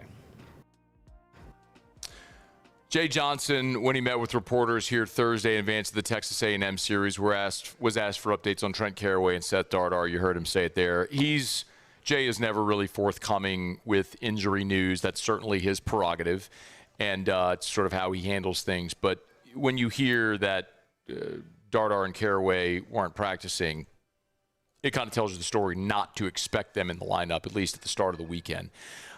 Caraway is – this isn't a bag on Trent Caraway segment. I don't mean it to say it that way. It's just a reality that he was your it's just the disappointing part about the injury and how that sort of begotten a disappointing season for him so far. I mean, he was not that dissimilar from DJ Thomas in basketball. DJ Thomas was the crown jewel of LSU's basketball portal class a year ago when sort of they increased their roster investment to help boost Matt McMahon's opportunity in this basketball season, and Thomas ends up playing 3 SEC games for you. Now, I'm not saying that if you have DJ Thomas that you're going to be a contender, but if you have DJ Thomas, I think there's a really good chance Matt McMahon's still your coach today, because I certainly think you beat Kentucky, you probably win the home game against Mississippi State.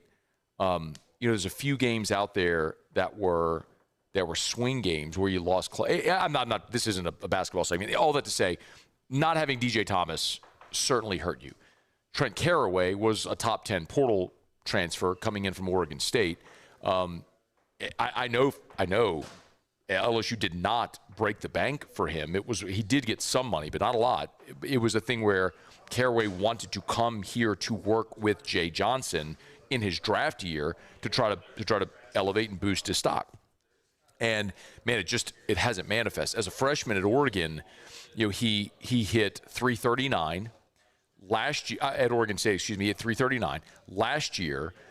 He hit 267, so his average dropped 100 points, but it was the 15 doubles and the double-digit homers. He had a dozen homers a season ago, and he was so good in that regional, and that sort of what gave him that boost going into the portal cycle.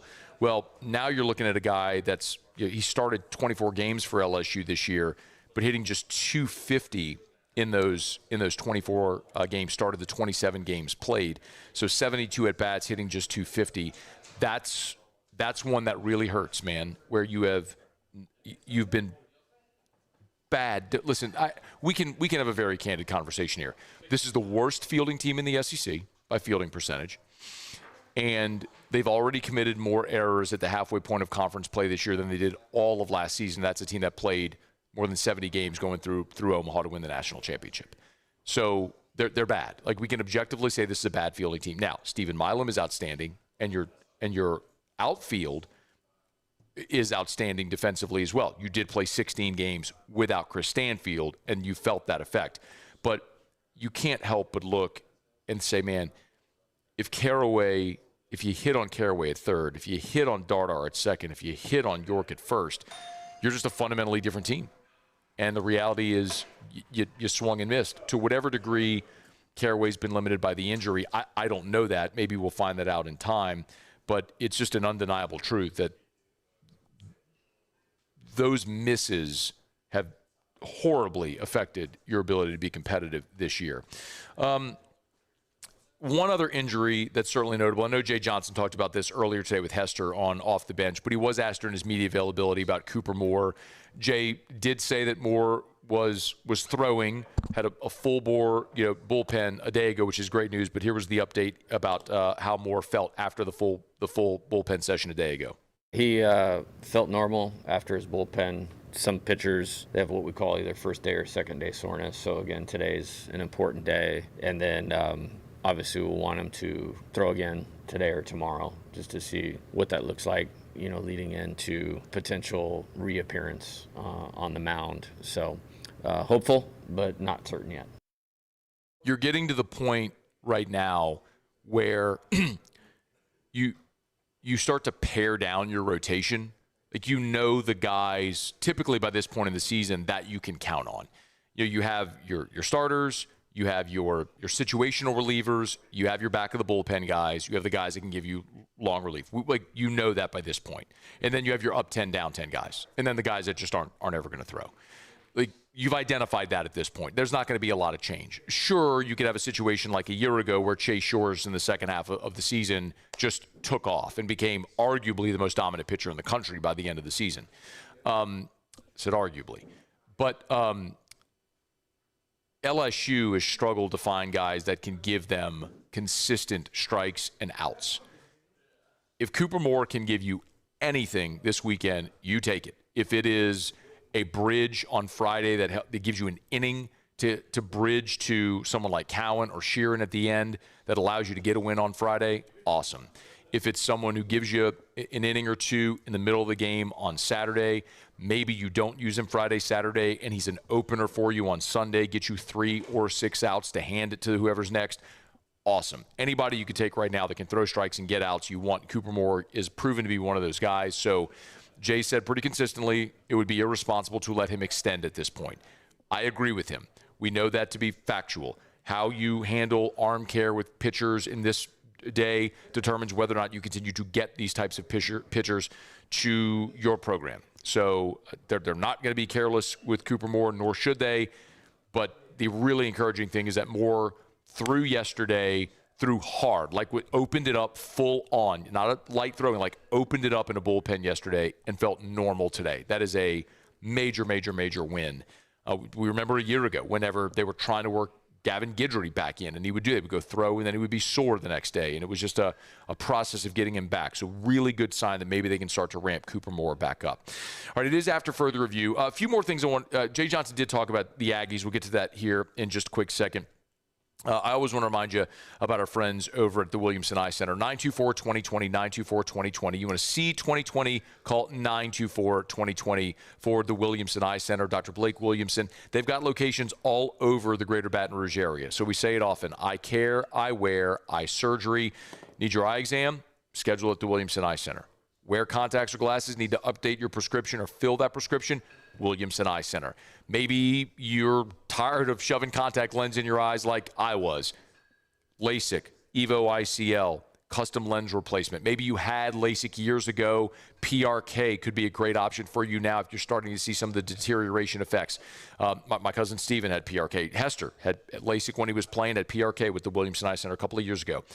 You want to see 2020, call 924-2020 for the Williamson Eye Center. 924-2020 or williamsoneye.com. Jay Johnson with a couple of thoughts on the Aggies coming in. First, that Texas A&M offense, which not only is the best in the SEC, it's one of the best in the country. Well, they're really good on offense. I think they're averaging close to 10 runs a game in SEC play. Grahovac batting leadoff, hitting 360 again. Caden Sorrell, when they had the coaching change, he went in the portal. I tried everything I could to get him to LSU. He's a great player. And they have some really good freshmen, too. Like Nico Partita is really swinging the bat well right now. Wilson swinging the bat really well right now. And it's kind of pushed some of those guys down in the order last year that had to hit up in the order because those guys were hurt, with Harrison and Keel, who are good players. So, and then they got a freshman shortstop playing pretty good right now. So it's a good lineup. Can you imagine if Caden Sorrell was on, last year's team? And this year's team? Yes, please. What about the Aggie pitching?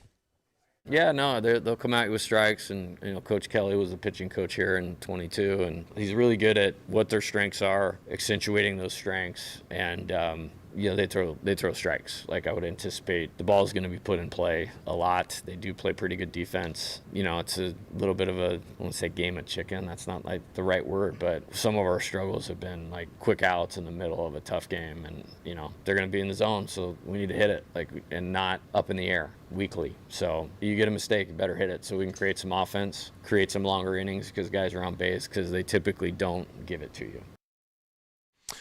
Who he referenced, Coach Kelly, of course, is Jason Kelly, who was the pitching coach at LSU in Jay Johnson's first year, became the head coach at Washington. Now he's on staff at Texas A&M. Of course, he was replaced by Wes Johnson, who was pitching coach at LSU in 2023. They got the head coaching job at Georgia, so there's obviously been a lot of turnover there until Yeski has sort of stabilized things with the pitching coach. But yeah, so LSU will be sort of reunited with Jason Kelly this weekend. We'll be back in Baton Rouge, this time as the pitching coach for Texas A&M. All right, it's After Further Review. We're glad you're with us. We're here at Marucci's Hitter's House, brought to you by Decision Critical Concierge Nursing, our title sponsor of Thursday shows. By the way, I saw Blasia put out a social media post that a new service they're offering at Decision Critical, as they often say, it's not just healthcare, it's healthcare for your lifestyle. If you're someone who does injections, like if it's GLP-1s, if it's your testosterone, hormone replacement therapy, if it's peptide therapy, and you don't like giving yourself injections, they now offer in-clinic injections. You can bring your medicine to the clinic, and their nurses will inject you if that's something that you're interested in. It's $15. You can get more info on their website, decision@criticalbr.com, decision@criticalbr.com. But remember, their nurses will come to you for whatever it may be. If it's hospice or in-home care after a surgery, recovery, if maybe you have a newborn and you just need to sleep at night, you need a nurse to care for your baby while you sleep.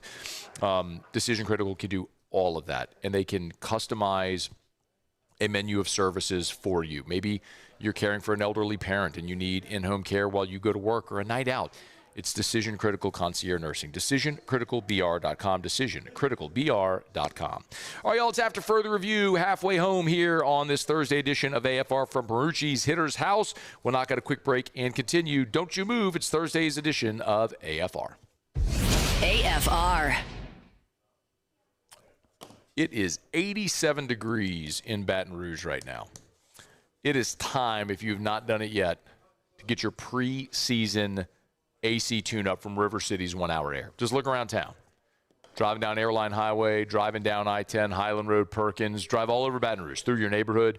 You're going to see those big yellow vans and trucks with the giant clock on the side. You're going to see them everywhere. It's one of those things that I've told you for years would normally just be background, but once you start to pay attention to it, it just thrusts into the foreground, into your consciousness. You're going to see them all over town. They have an amazing fleet that's all over because your friends and neighbors trust River City's 1 Hour Air the same way that I do. Now, my recommendation is join their membership club, because when you join the membership club, the seasonal maintenance I tell you about all the time is complimentary. You get membership club pricing whenever you do need a service from them, and you get priority scheduling as well. It's River City's 1 Hour Air, 752-0001. Transform your living space with Lacoste & Young Remodeling and take your home from outdated to outstanding. Redefine your kitchen for the ultimate culinary experience, or elevate your daily routine with a spa-worthy bathroom retreat. Our skilled team brings 3D modeling to life to ensure your vision becomes a reality. We believe luxury should be accessible and offer tailored solutions to fit your budget without compromising quality. So contact us today for a free estimate. Lacoste & Young Remodeling, providing perfect solutions for your dream home. Supreme Jasmine is premium American-grown rice. From local farms to your table, every grain is supreme. Pick up a bag of Jasmine or any other of our Supreme American rice. Men, age is just a number. Don't let it dictate how you feel. Goodwood Men's Sexual Wellness has anti-aging services that can help you look and feel your best. Visit yourgoodwood.com and discover a renewed sense of vitality. I'm lawyer Collins Locke Meredith. Among the most important factors to consider when you're hiring an injury attorney is trust. You trust your attorney will put your interest first, treat you with respect, fairness, and honesty. You trust them to be there for you when you need them. At Locke Meredith, Sean Fagan and Associates, thousands of clients have trusted us to represent them, and for good reasons. Please visit us at LockeMeredith.com to learn more, and whether you hire us at all, give us a call at 272-5555. You have nothing to lose. These are the luckiest ice cubes in the world. They could have been a thankless bed for an all-you-can-eat salad bar, but instead, they've been called upon to cradle and cool a crisp, refreshing Dos Equis. Looks like the lucky just got luckier. Dos Equis. We typically think of stress as being bad for us. At Our Lady of the Lake and LSU, we are researching how certain types of stress such as exercise, can be good for our immune health. By studying people under extreme stress, such as athletes, astronauts, service members, and first responders, we're learning how to improve the immune health of everyone. That's the power of research. That's the impact of champions. Together, we roar. When it comes to choosing energy for your family and your home, make the smart choice with natural gas. You can count on efficient and affordable natural gas to keep you comfortable and reduce your environmental impact to help protect our planet. Together, we're fueling our energy future. Atmos Energy.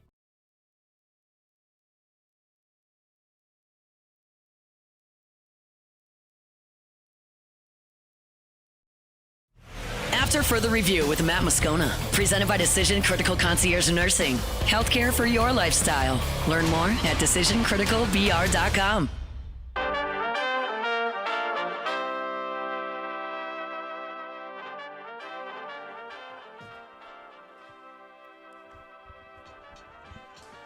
If you're keeping an eye on the LSU gymnastics team, Connor McLean hat tip to her in the regionals. If you saw it, she was on bars, injured her arm with a slip, and was very much up in the air if she was going to compete. Jay Clark, so many J's. Jay Clark said that she was going to compete. She's on the roster, and she was listed as competing in 3 events. And bars, the event that she was injured in regionals, she anchored with a 9.9125. So an awesome routine there for Connor McLean. It's LSU. If you're not familiar, there's 2 semifinal pods, and the top 2 in each advance to the national championship meet. So on Saturday, so it's Florida, Georgia, Stanford, and LSU. Their bars is LSU open at Vault. They're in bars right now. So keep an eye on it. I'm obviously not locked into it right now. I'm hosting the show, but Jay Clark's vying for the program's 2nd national championship. Oklahoma is a cut above everybody else when they're at their best, but the score that LSU recorded in regionals, which was the season high, where they went over 198.3. That score will be good enough to win the national championship. It's an oddity in this sport, in that you just have to record that score in that meet. It doesn't matter what you did throughout the year. You go into like this meet here, this national semifinal meet.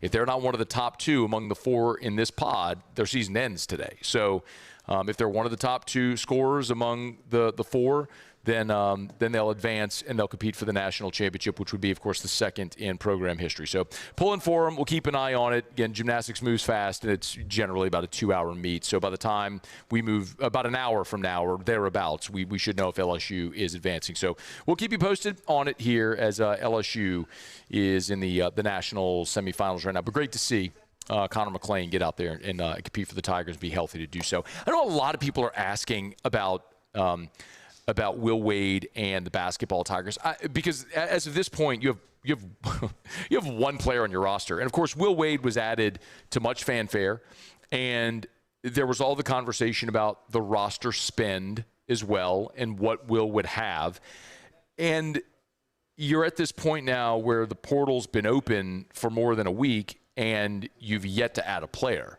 So you have one player on your roster right now, Jalen Reese, who just finished his freshman season. Everyone else is in the portal or out of eligibility. So I know there's a little bit of anxiety and angst. I did make a few calls yesterday because a lot of people have been asking me about that. And just very candidly, right now, LSU baseball and spring football is just very much front and center, top of mind. And then, of course, the NFL draft as well.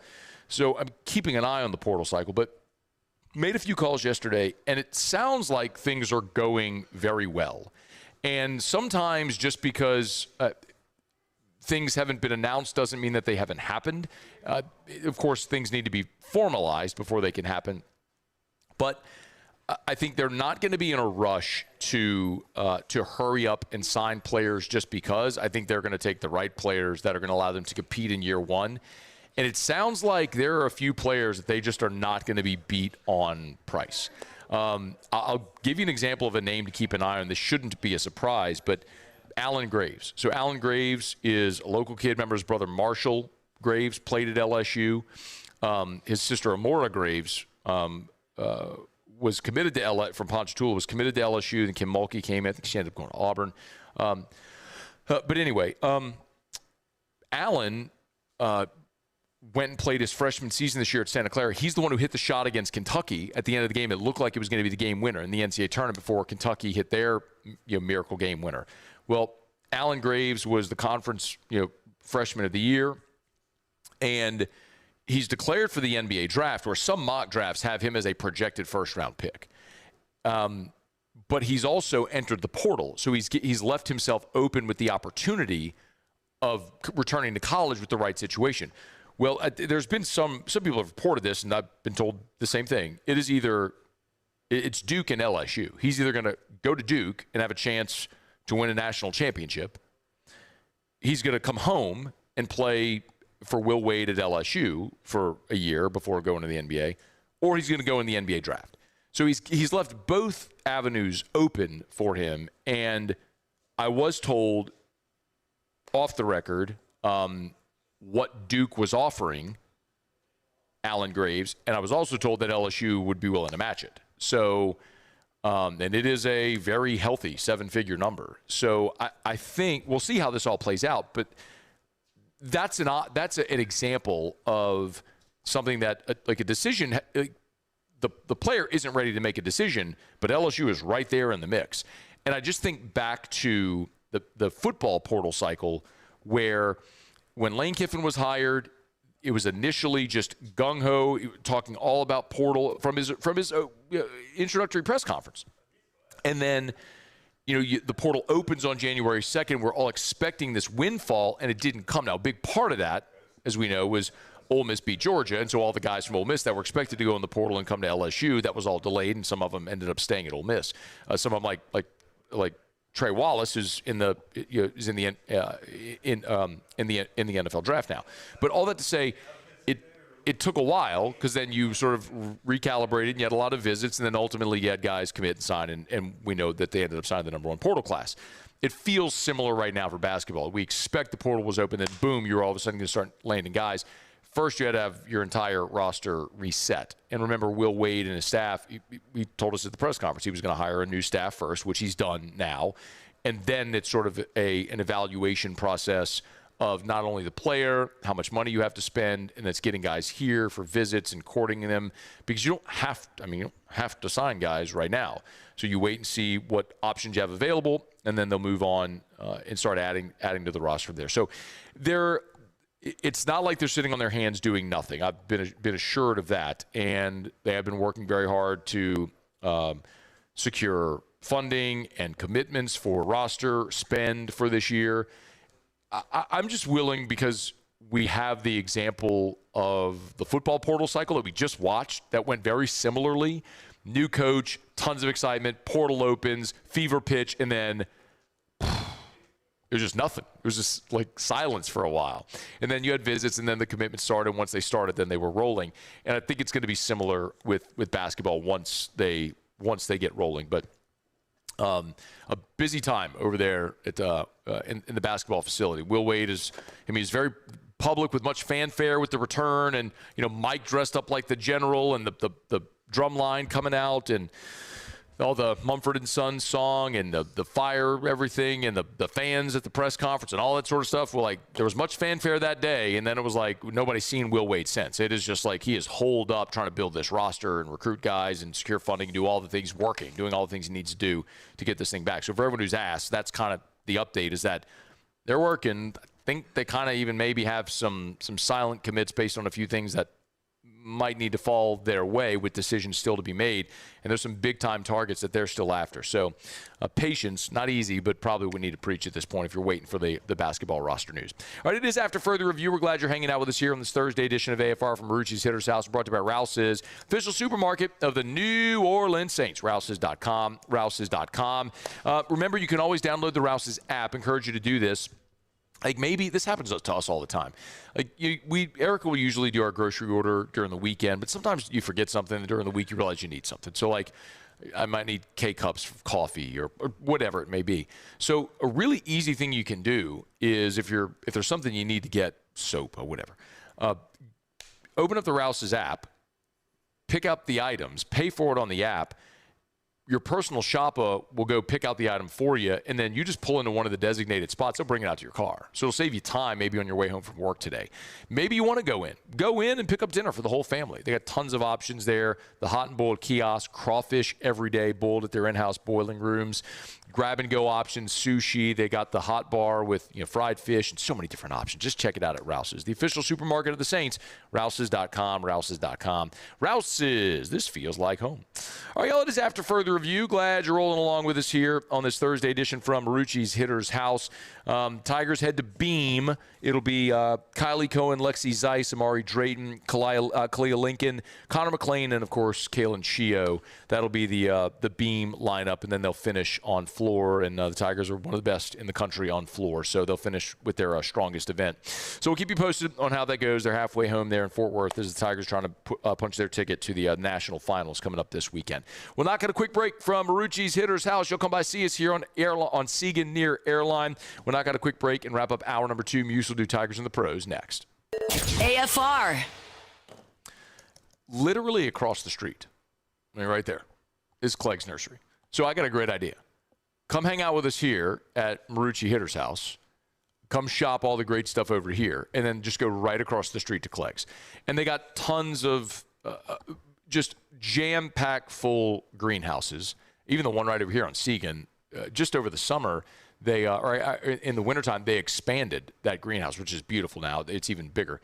But tons of beautiful blooms to plant in your flower beds, your patio pots. Add that pop of color, knockout roses, Peggy Martin roses. They get dozens of different types. Go check them out at Clegg's. But they also have everything you need to keep the unwanted pests away. If you're having weeds in your lawn, they can help knock that out. Maybe it's ant hills or wasp spray or the Aeon mosquito barrier I tell you about all the time. Be rid of mosquitoes 90 days at a time. Just go see them. Buy local, shop local. Tell them I sent you to Clegg's Nursery. My father, J.B. Falgu, had a vision of growth for First American Bank and the communities we serve. The bank's foundation was built on his legacy of compassion, loyalty, and dedication. Through his years of leadership, First American has prospered to heights even J.B. could not have imagined. I know my father would be extremely proud of the customer service and financial stability that First American provides to Southeast Louisiana. We continue to thrive because of the legacy of J.B. Falgu. At Sunshine, your hometown John Deere dealer, we know hard work starts with the right equipment. Right now, take advantage of the powerful 3025E tractor with loader for just $297 a month, with 0% financing for 72 months. Whether you're tackling land, property, or projects, this is the tractor built to get it done. Don't wait. This offer ends April 30th, 2026. Visit sunequip.com or stop by a Sunshine location today. At Ochsner, we know healing is a team sport. That's why we've partnered with world-renowned orthopedic surgeon Dr. James Andrews to create the Ochsner Andrews Orthopedics and Sports Medicine Institute. Whether you're a professional athlete or a weekend warrior, our team of specialists are dedicated to getting you back in the game. So whatever your reasons are for reaching your personal best, we've only got one: you. Ochsner Andrews Institute. Long live you. At Bayou Automotive, we believe in a sales process that puts you first. We want you to experience an easy purchase with clear pricing and great service. Let Bayou Ford and Bayou Chrysler Dodge Jeep Ram be your trusted partners in finding your perfect vehicle. The crew at Bayou Automotive is going to do right by you. Hi, I'm Mitchell Meredith. At Locke Meredith, Sean Fagan and Associates, we know each case and client are unique, and that no two cases are the same. But one thing remains constant, and that is our passion to help our clients. After an accident, we know your life has changed, which is why we passionately fight to make you and your family whole. Remember, whether you hire us at all, give us a call at 272-5555. We're here to serve you. I'm Gabrielle McLeod on behalf of the Louisiana Propane Dealers. I have spent hundreds of hours preparing for scholarship competitions. That preparation paid off when I won the Fitness and Talent Awards along with the title of Miss Louisiana. The Louisiana propane dealers are also pretty talented and want you to be prepared for when the power goes out.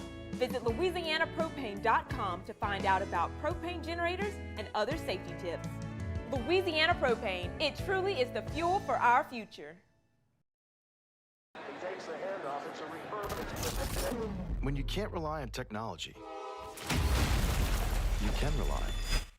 After further review with Matt Moscona, presented by Decision Critical Concierge Nursing.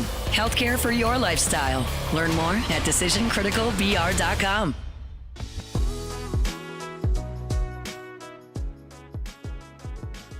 You want to play baseball like the pros? You got to visit Hitter's House. It's the superstore from the official bats of Major League Baseball. Baton Rouge, Lafayette, New Orleans, and Hitter's House open to the public daily. And if you want to unlock your game, remember, memberships include 24/7 access to the cages so you can train anytime. It's awesome. You get a key card. You can pop in. They also have full pitching mounds as well. So check it out here. HittersHouse.com. HittersHouse.com. Hitter's House. Train like the pros. Muse is going to get to Tigers and the pros in just a quick second. But Muse, I'm going to one-up you on Tigers and the pros because I have a little Tigers and the pros breaking news right now. I don't know if you can play the breaking news sounder. I think you can play the breaking news sounder while I'm on remote. Maybe breaking news sounder? Yes, okay. Breaking news sounder on remote. Love that. Muse, you're going to have to add another player to your Tigers and the pros rotation because a source close to the situation tells me Cam Sanders has been called back to the show by the Pittsburgh Pirates. Let's go. It'll probably break today or tomorrow, but or Pittsburgh will announce. I guess I just broke it, but Pittsburgh will announce it today or tomorrow. But let's just say a source very close to the situation. Let me know. So fired up for the former Tiger, Cam Sanders. Cubs blew it. You could have called him up when you had the chance, you cowards. And anyway, Pittsburgh did it. And now you'll have Cam Sanders and Paul Skeens, a couple of former Tigers on the same team there with the Pirates. So congrats to Cam Sanders. He's getting called back up to the show. We're excited for him. And now with that, Muse, trying to beat that, Muse, Tigers and the pros. Tigers in the pros. They still bleed purple and gold. They're just really rich now. Love that, man. Love hearing that for Cam. He had a great spring training, fired up, and can't wait to add him back to the mix. That's great. We've always been big Cam Sanders supporters here on After Further Review. Alex Bregman followed up a big night against the Phillies in Aaron with a 1-for-4 night. It was a single. He did come around to score. Also drew a walk there. Bat continues to heat up for Bregman as he gets a little bit deeper here into the season. For the Tampa Bay Rays, they were facing the Chicago White Sox. Jake Fraley went yard for the first time here in 2026. His only hit of the night that came off of a White Sox starter, Sean Burke, in the 6th inning of that game, contributed to a 8-3 win for the Rays. Hunter Fiducia also with a hit on Wednesday night. That one was a single for Fiducia. Today, getaway day in Chicago. Grant Taylor for the White Sox threw an inning and a third, gave up a run, walked one, and punched out 3. He's got a sub-2 ERA here early in the 2026 season. Live in action now up in Detroit. The Kansas City Royals and Tigers are in the top of the 9th. Alex Lang for Kansas City got to face his former team today, and it was a pretty good outing. Pitched an inning, shutout ball, struck out 2. Rough first outing for Lang, but ever since then, he's kind of found his groove. Obviously, good to see him back after injuries kind of derailed his season a year ago. And then the Rangers are in action against the A's right now on getaway day. Josh Smith, playing second base for Texas, is 1 out of 4 today with an RBI. He also has punched out twice. The one hit is a double, his first of the season. That's Tigers and Pros. I think I owe you a couple of Cali highs in there as well, by the way, after Tigers and the Pros. All right, it is After Further Review. We're glad to have you aboard with us here. We are brought to you by our friends over at Evamore, EVAMOR. Tell you every single day about Evamore, EVAMOR, natural artesian water and a Louisiana product. Got my bottle with me right here. Stay hydrated, especially as the weather starts to get warmer. You're spending more time outside. You don't think about it. Just grab you a 64-ounce bottle before you leave the house in the morning. Take it with you, drink it all day, and stay hydrated with an awesome Louisiana product. Natural artesian water. It's Evamore, EVAMOR, available at great local retailers, and you buy it online at evamore.com. EVAMOR, evamore.com. All right, y'all, it is After Further Review, and we are keeping an eye on the gymnastics squad as they're over in Fort Worth, just kind of keeping you. Well, I know a lot of you are driving home right now and not watch. I'm exceedingly disappointed that they competed at 3:30 today. And I actually texted Jay Clark yesterday to try to get him on the show, and he's like, "Yeah, we're going to be competing." I was like, "My bad, man. I totally didn't know that y'all were competing at 3:30. I just stupidly assumed that it would be a primetime event." But with the two pods, they've won at 3:30, and then the nightcap. So Tigers are on their third rotation right now. They're going to have to turn it up a little bit if they want to advance. But the good news is Beam right now, and Amari Drayton, I'm waiting on her score, apparently just at a really solid routine. And they do finish with floor, which is their best event. So great opportunity for the Tigers, and get a little work to do here with one event to go here after Beam, but they're in the middle of their Beam rotation right now. It's LSU, Florida, Georgia, and Stanford for right to go to the national final coming up this weekend. All right, it is After Further Review. Hey, we are here at Marucci Hitter's House. By the way, come by. Alondra's got our swag table set up. Absolutely. I don't care that you went to Ole Miss. Shirts, hats, all kind of swag. Come on, we got new hats too, by the way. Alondra, how many of the new hats do we have over there? We got 4. Oh, I got a break. All right, hit me. Sorry. AFR. I'll tell you more about the hats in a second. I got to tell you about Supper Club first. SupperClubBTR.com is where you can go for your reservation. It's Thursday. Don't go home. Start your weekend now. Go straight to Supper Club. But Moscona, I don't have a jacket. It doesn't matter, okay? Collared shirt, that is the stated dress code. So you can pop on into Supper Club. Moscona, don't have a reservation. Doesn't matter. Open seating at the bar. 14 bar stools, 7 bar tables. Tell you all the time. Did this a couple of Saturdays ago. We had an event at my son's school, St. Lillian. After the event ended, it was me, my wife, Erica, one of our friends. We weren't ready to go home. We went over to Supper Club. Didn't have a reservation. We grabbed a few bar stools, had some apps, a glass of wine. You can always pop into Supper Club. Now, you want to have the best dining experience of your life? Get your reservation. Plan that anniversary dinner, that birthday dinner, whatever it is, and graduation dinner coming up as well. Just get or even around-the-clock care. Visit us at decisioncriticalbr.com and give us a call today to get started. Transform your living space with Lacoste & Young Remodeling and take your home from outdated to outstanding. Redefine your kitchen for the ultimate culinary experience, or elevate your daily routine with a spa-worthy bathroom retreat.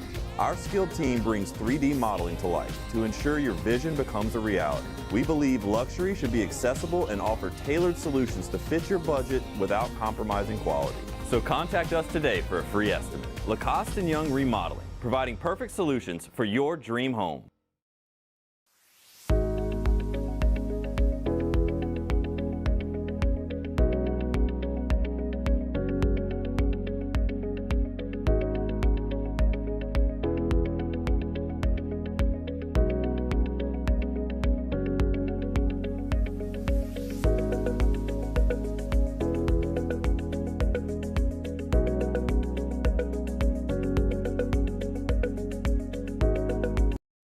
Jordan Faber here with some exciting news. Faber Automotive has officially arrived. We're proud to introduce your new hometown dealership, Faber Chevrolet GMC. That means more inventory, better deals, and the same great local team. Now backed by the trusted Faber family name. Whether you're shopping or servicing, you'll feel the difference from day one. Allow us the opportunity to earn your business. Faber Chevrolet GMC. Visit us in St. Francisville or online at FabreChevrolet.com. When it comes to industrial construction, River Parish Contractors can do it all. mechanical, structural, custom fabrication, specialized welding, and turnaround services. Strategically located in between Baton Rouge and New Orleans, we have the local team with the experience and commitment to safety to manage the most complex industrial projects. Period. Here's the deal. Partnering with us means your project is delivered on time, on budget, and most important, safely. River Parish Contractors, let's get building. ED, low T, or simply seeking to optimize your health and performance? Goodwood Men's Sexual Wellness offers a range of discreet services to address your specific needs. We empower men to reclaim their health and confidence. Visit yourgoodwood.com.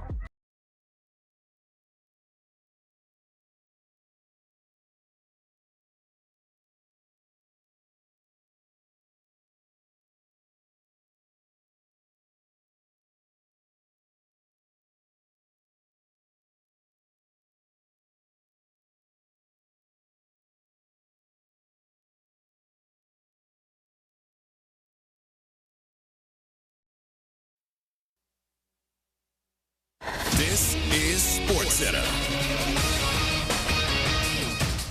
I'm Christine Lisi. The Extraordinary Circumstances Challenge of the 65-game rule by Lakers star Luka Doncic and Pistons star Cade Cunningham approved by the NBA and NBPA, so both men are eligible for all 2025-2026 season awards. Luka played in 64 games, missed 2 in December due to the birth of his child abroad. Cunningham played in 63 games, was out for a dozen games with a collapsed lung. The NBA and Players Union might want to now adjust that 65-game rule, suggests ESPN NBA reporter Tim McMahon. It is not the 65-game rule anymore. It's the 65-ish game rule. But look, I think the league and the PA need to get together and really look at maybe some standard exceptions. And again, I suggest there's a certain minutes limit that if you hit that and you have a significant injury, then there can be an exception that's just kind of standard and doesn't have to be appealed. Baseball, Mike Trout homered yet again in the Bronx in the Angels' 11-4 victory over the Yankees, just the fourth player with 5 home runs in a series against the Bronx Bombers. Chargers GM Joe Ortiz shutting down rumors surrounding receiver Quentin Johnson. ESPN Radio is presented by Progressive Insurance. Progressive can help you protect your home, auto, boat, motorcycle, ATV, and RV, and more. And if something wasn't mentioned that you had in mind, find out if it can be covered at Progressive.com or 1-800-PROGRESSIVE, because it probably can be.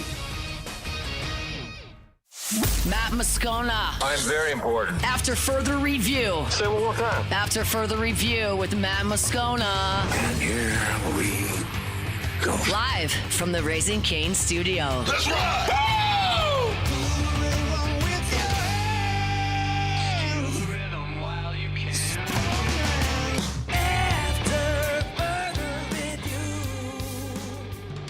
Hour 3, off we go. Welcome aboard. Glad you're with us. It's AFR, presented by Decision Critical Concierge Nursing. We're here at Marushi's Hitter's House. Muse and Paul, you're back in studio. Alondra producing on site. We're glad you're hanging out with us here. As I was saying before we went to break, we do have the 104.5 ESPN swag table here as well. We got 104.5 ESPN shirts and the new, grab me one, Alondra, grab, please. The new hats for those who are, Alondra just caught a little tripwire there. I almost crashed the whole set. Anyway, new 104.5 ESPN hats. It's the Richardson 112s, a little like camo green color with the like the trucker snapback hats with the camo design as well. Come on, how many we got over here? 4, 3, 4, 3, 3 left?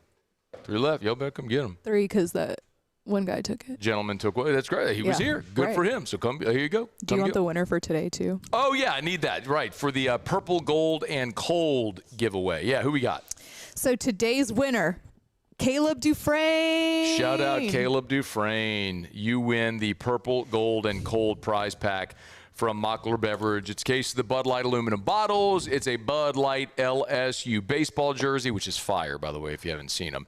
Koozies. We're going to put some 104.5 ESPN swag in those as well. Go with some 104.5 ESPN swag. The new hat. No, I put koozies and the bottle openers in there. No hats? I haven't put a hat in there yet. Maybe for Caleb Dufresne. Caleb might get a hat. Maybe. Caleb and Friday's winner. New swag. It's kind of the point. Alondra does our promotions director for 104.5 ESPN Baton Rouge. I was like, hey, we have budget. Go buy good stuff that people actually want. Don't buy crappy trinkets that people are going to throw away. You buy hats like this, guess what they're going to do? Wear them. Well, okay, so if I can real quick. You can. I only ordered a select few of them because I was going to test them out. Yeah. Like, hey, are people going to grab these? Of course they will. They have. Yeah, but don't and go. I've gotten messages about them. Yeah, you don't go whole budget though on a camo. No. We do a little bit of that. Right. You go standard. But I'm going to go order a bunch more. Make sure in budget. Make sure there's plenty of the standard gray and blue because there's like Yeah. I ordered a bunch of those too. I wouldn't wear that. No, but I did order a bunch of the standard ones too. Good. Perfect. Great job, Alonzo. Thank you. And congrats to Caleb Dufresne. All right, it's After Further Review. We're glad to have you hanging out with us here. If you missed the show open today, we did give you an LSU football practice report. So you can catch that on demand. We got access to the full practice again today. So thanks to Lane Kiffin, who's true to his word, man. He asked us a couple weeks ago if we wanted to see more, to give feedback, and he's opened up the last 3 practices, and he told us that it's open for us to go watch all full practice for the rest of spring. So as long as they keep opening it, we'll be out there. The scrimmage Saturday in Tiger Stadium, and then 3 practices next week, and that's a wrap on spring. So if you want the full practice report and catch it on demand, YouTube or podcast, just search AFR LSU. You'll see it there. But afterwards, so Tuesday, Lane Kiffin meets with reporters. Then on Thursday, it's player interviews. Bo Bordelon and Dylan Jones were the players that came out for player interviews. And I think those are 2 really fascinating stories so far in spring. Bordelon is going into his 5th year at LSU. He's basically been a special teams guy in like the tackle eligible, right? He's a guy that changes, he puts on a different jersey and goes in there as basically like the extra blocking tight end. And then Dylan Jones is the running back who came in from Wisconsin. And today, Thursday, Dylan Jones was taking reps with the ones. And we've talked about him since literally the first practice report that we had because he physically is different from the other guys. It's not to say better or worse, just different. I think they have him listed at 5'11", 211. I think he's bigger than 5'11", or maybe it's just because the other guys are shorter and they have them overlisted on the roster. But he's just a physically bigger back than the other guys. Again, and other guys have a different skill set. I told you about Harlan Berry yesterday. Harlan Berry Tuesday had a 40-yard run. He just, straight up the gut and just hit the afterburner and split 2 defensive backs on his way to the end zone. Like Dylan Jones ain't doing that. But on 3rd and 1, where you got to hand the ball off and get 2 yards up the gut and plow through an arm tackle, I think he's probably your best option to do that. Anyway, and then Bordelon, of course, is a guy who, as Lane Kiffin said on Tuesday, has played really well, and the coaches gave him the opportunity to run with the ones. He's now replaced Devin Harper with the first team at left guard. So a couple of things here. Bordelon started talking about his relationship with James Craig being, and why he decided to stay at LSU in the transfer portal era. I had committed to him and Coach O's staff before the change had happened back then, and then I'd stayed committed with Coach Davis and Coach Kelly, and just been here my whole life. LSU is something I always dreamed of doing, so really wanted to stick that out. How about that? Now listen, I think we all know the Bordelons, right? Ben Bordelon played at LSU, so Bo's a legacy, played at Newman, came to LSU. But how about the timing of that? He committed to James Craig and the Ogeron staff. We've now gone from that to the entire Kelly era to a new coaching staff here with Lane Kiffin. He also, though, talked about the move from tackle to guard, which he came in as a tackle. He's primarily played tackle. Even at the start of spring, he was playing second team right tackle, but now he's kicked into guard.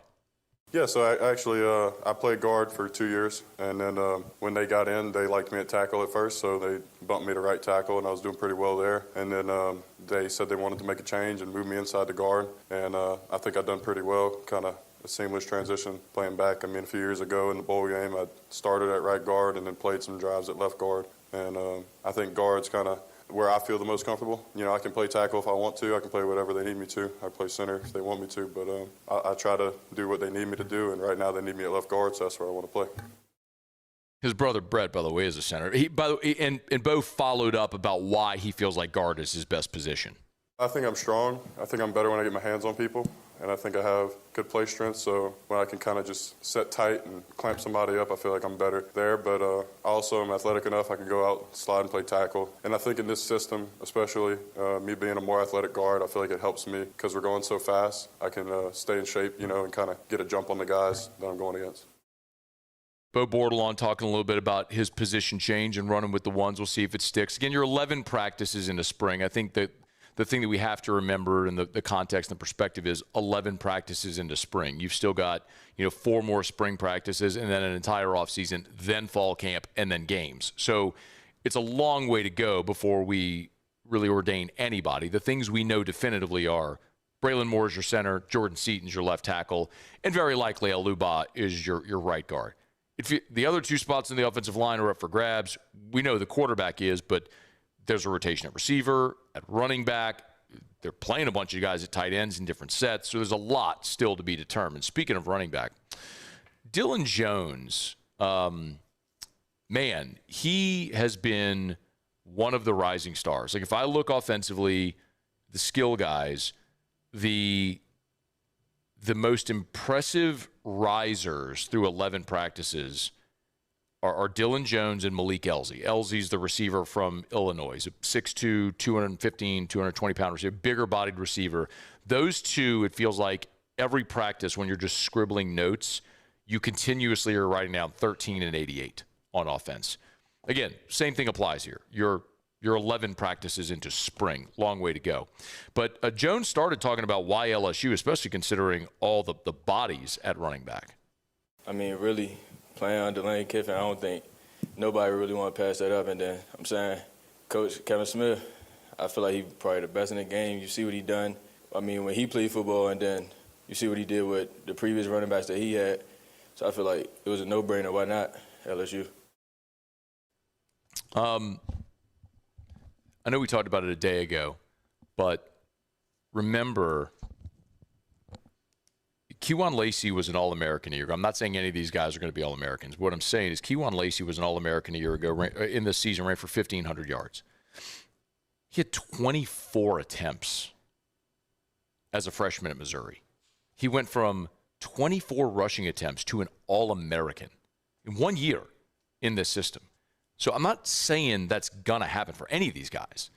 I'm just saying, I'm not going to look at Dylan Jones playing 7 games at Wisconsin last year, suffering a turf toe injury, and then being lost for the year as a disqualifier. I mean, he's very clearly showing, and the staff is rewarding him with opportunities to run with the ones. He has been impressive. So a couple of guys that were super interesting to hear from earlier today. We'll revisit more of this later today and probably a little bit tomorrow as well. But interesting conversations with 2 guys who have been movers so far in spring drills. All right, after further review, we're glad you're hanging out with us here. We're brought to you by First South Farm Credit, firstsouthland.com, firstsouthland.com. Thinking of buying land? Your first call should be to First South Farm Credit. Firstsouthland.com. Yesterday was tax day. Maybe you had to bite the bullet on that tax bill. Owning recreational timber property comes with expenses. It can certainly be a tax benefit to you. Maybe talk to your CPA about the benefits, the tax benefits of owning recreational timber property. Or maybe you just work so hard, you deserve to have that place to go. That hunting camp in Mississippi, that place in Texas. Maybe you want to build a dude ranch in Montana. First South Farm Credit can help you buy land anywhere in the lower 48. Firstsouthland.com, firstsouthland.com. If you're thinking of buying land, your first call should be to First South Farm Credit, firstsouthland.com. Okay, y'all, it is after further review. If you're keeping an eye on the Gymnastics National Semifinal, the Tigers currently in 3rd. They're 3rd out of 4. They're just barely behind Georgia. So the Tigers' best event, the floor, is still to come. So they'll wrap on floor, and they'll have an opportunity here to push their way into the top 2 to punch their ticket to the national final on Saturday. But work to do as the Tigers currently sit in 3rd. So it was a disappointing end to the season a year ago in this round, and unless the Tigers can kick it in gear here in the final rotation, they're staring down the barrel of another disappointing end. So hopefully they could do it on floor. We'll keep you posted how all that goes. All right, it's after further review. Let me knock out a quick break. Come back. Ryan Brauninger covers Texas A&M. He'll be here next, get a thumbnail preview of the Aggies before they come to the box this weekend for a 3-game set as the Tigers hit the second half of conference play. We're live at Marucci Hitter's House, and our Thursday shows are brought to you by Decision Critical Concierge Nursing. Don't you move. After further review. Just yesterday, had lunch over at Watermark Baton Rouge downtown at Milford's on 3rd. I tell you all the time, of course, they got the Gregory, which is the upscale dining restaurant there in the lobby. But on 3rd Street, the 3rd Street access and access through the lobby is Milford's on 3rd. Amazing New York-style deli right there in the heart of downtown Baton Rouge. Love telling you about Watermark Baton Rouge downtown, the original high-rise in downtown Baton Rouge, beautiful historic building that's been converted, added all the modern amenities, and an amazing place to host an event. But don't forget also about Renaissance Baton Rouge. 2 great properties, same ownership group, Watermark downtown, Renaissance, they call it Southtown, right there on Bluebonnet near I-10. Gorgeous, giant, sprawling hotel, and big enough to host whatever event that you have coming up. Their grand ballroom can host up to 500 people. So if you got a fundraiser, an awards banquet, any type of event coming up, make sure you remember Watermark and Renaissance Baton Rouge. Hi, this is Beth Serena. Welcome to my pool.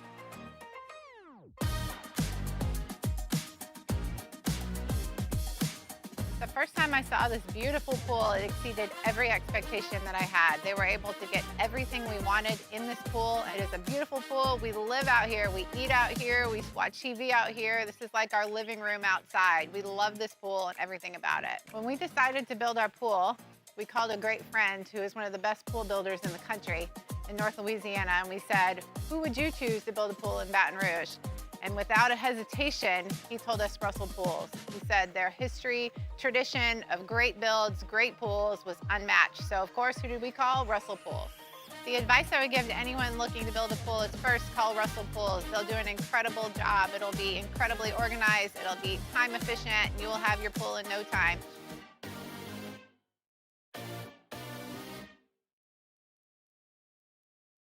ED, low T, or simply seeking to optimize your health and performance?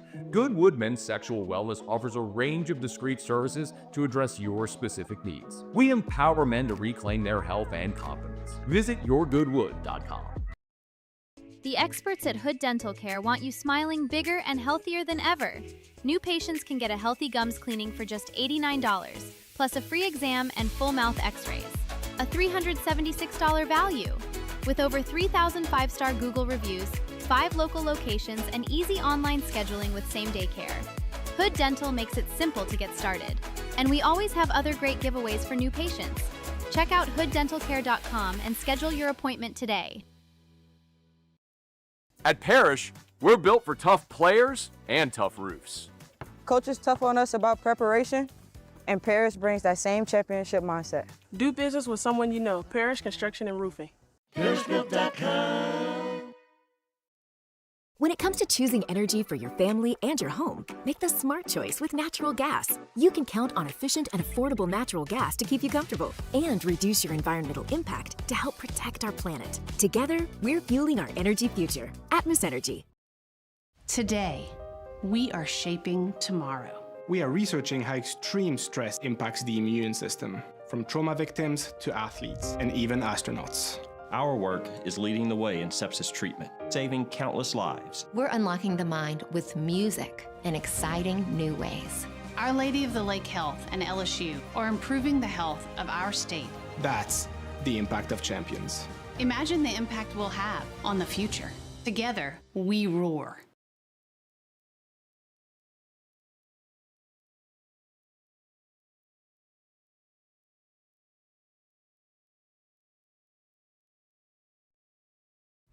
After further review with Matt Moscona, presented by Decision Critical Concierge Nursing. Healthcare for your lifestyle. Learn more at decisioncriticalbr.com.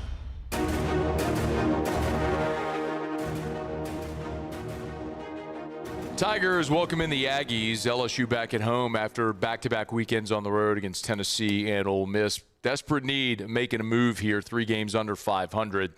Aggies come in at 9-5 in the conference, fresh off a 2-game sweep against Texas this past weekend in College Station, which looked like a pretty emotional scene there at Bluebell Park. Ryan Brauninger, Texas Ags, good enough to join us, talk a little bit about the Aggies. Hey, man, how are you? Hey, good afternoon, Matt. I appreciate you having me on, buddy. Yeah, it's our pleasure, man. We appreciate the time. Hey, can you kind of give me some perspective, set the scene for what last weekend was like in College Station with Jim Schlossnagle coming back? It's funny enough, the comparison that I've actually made to it on our programs this week here in College Station was Baton Rouge on the Death Valley Saturday night when it's going as good as it can be. So, a lot of the A&M sporting events, baseball and football in particular, they have a reputation of being very loud, but I don't know that I would say that they are intimidating. Last Friday night, Bluebell Park was intimidating, and I've been to thousands of games, whether it be as a spectator. I played at McNeese and played against A&M a bunch. I've been there as an analyst, obviously, for the past 10 years for Texas. That was the best it's ever been.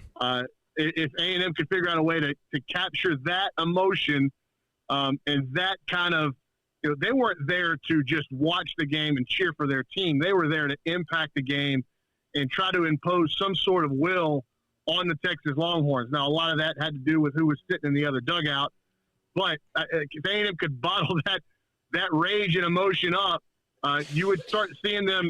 Kyle Field is, again, a very celebrated venue, but it's a different venue than Death Valley when it's going good. So I would say that was the biggest comp that I can make, Matt, was like, You've been in Death Valley when it's rocking and like there's a little vitriol in the crowd. That's what it felt like at Bluebell Park. So, like, you also played collegiately. Like, I'm wondering if you feel like a letdown is a real thing after having that experience and now having to come on the road to take on an LSU team that's floundering a bit. Sure, that's certainly on the table. And Michael Early has talked a lot this season about the maturity of his ball club and how they've responded to several tests and how they've responded to adversity so far this season. This will be an enormous test of that maturity. You can look at LSU's win-loss record and you can look at their record in the league and you go, man, this just isn't the LSU team that we've seen in years past. And I think that Jay Johnson would say that's true, but this is an LSU, this is a national championship program that is backed into a corner. And so I think that makes them extremely dangerous. As you said, back-to-back weekends on the road, the home faithful will be ready to get back in Alex Box.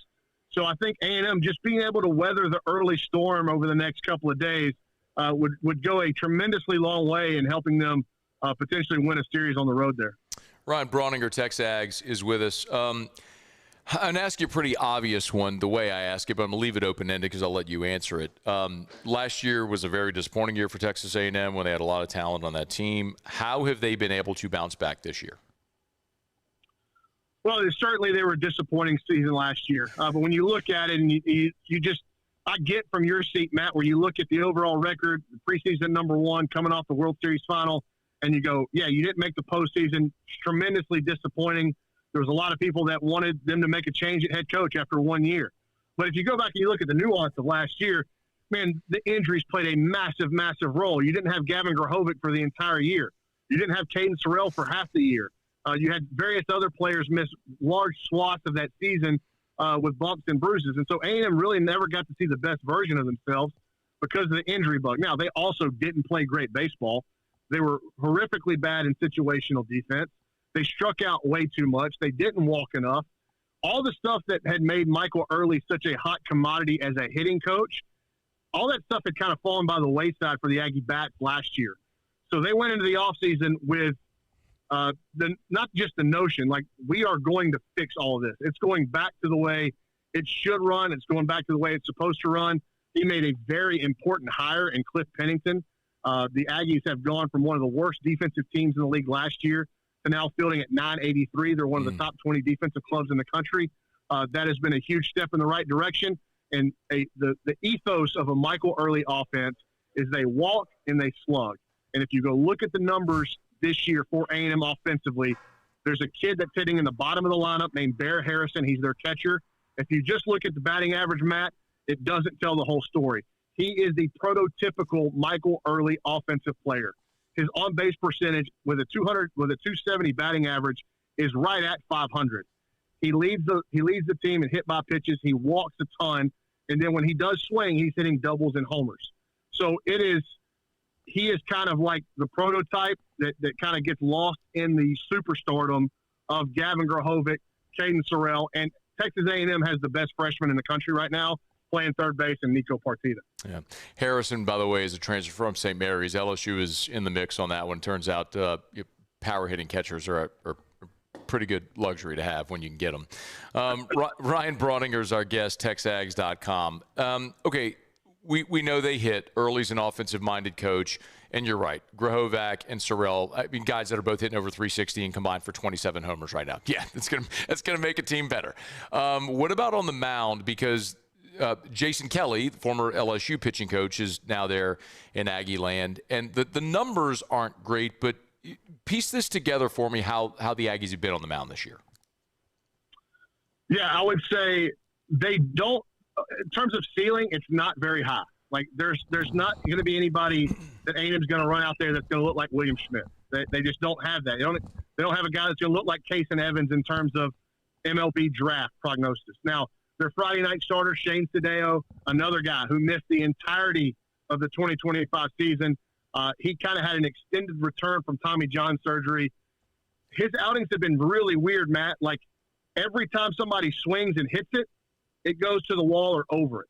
But he's also racking up double-digit strikeouts in these outings as well. Like, it's been a very mixed bag for Sadeo. Their best arm is Aiden Sims. He actually would probably be the best comparison to Kason Evans in terms of 4 or 5 pitch mix arsenal, good command, fastball, 93 to 95.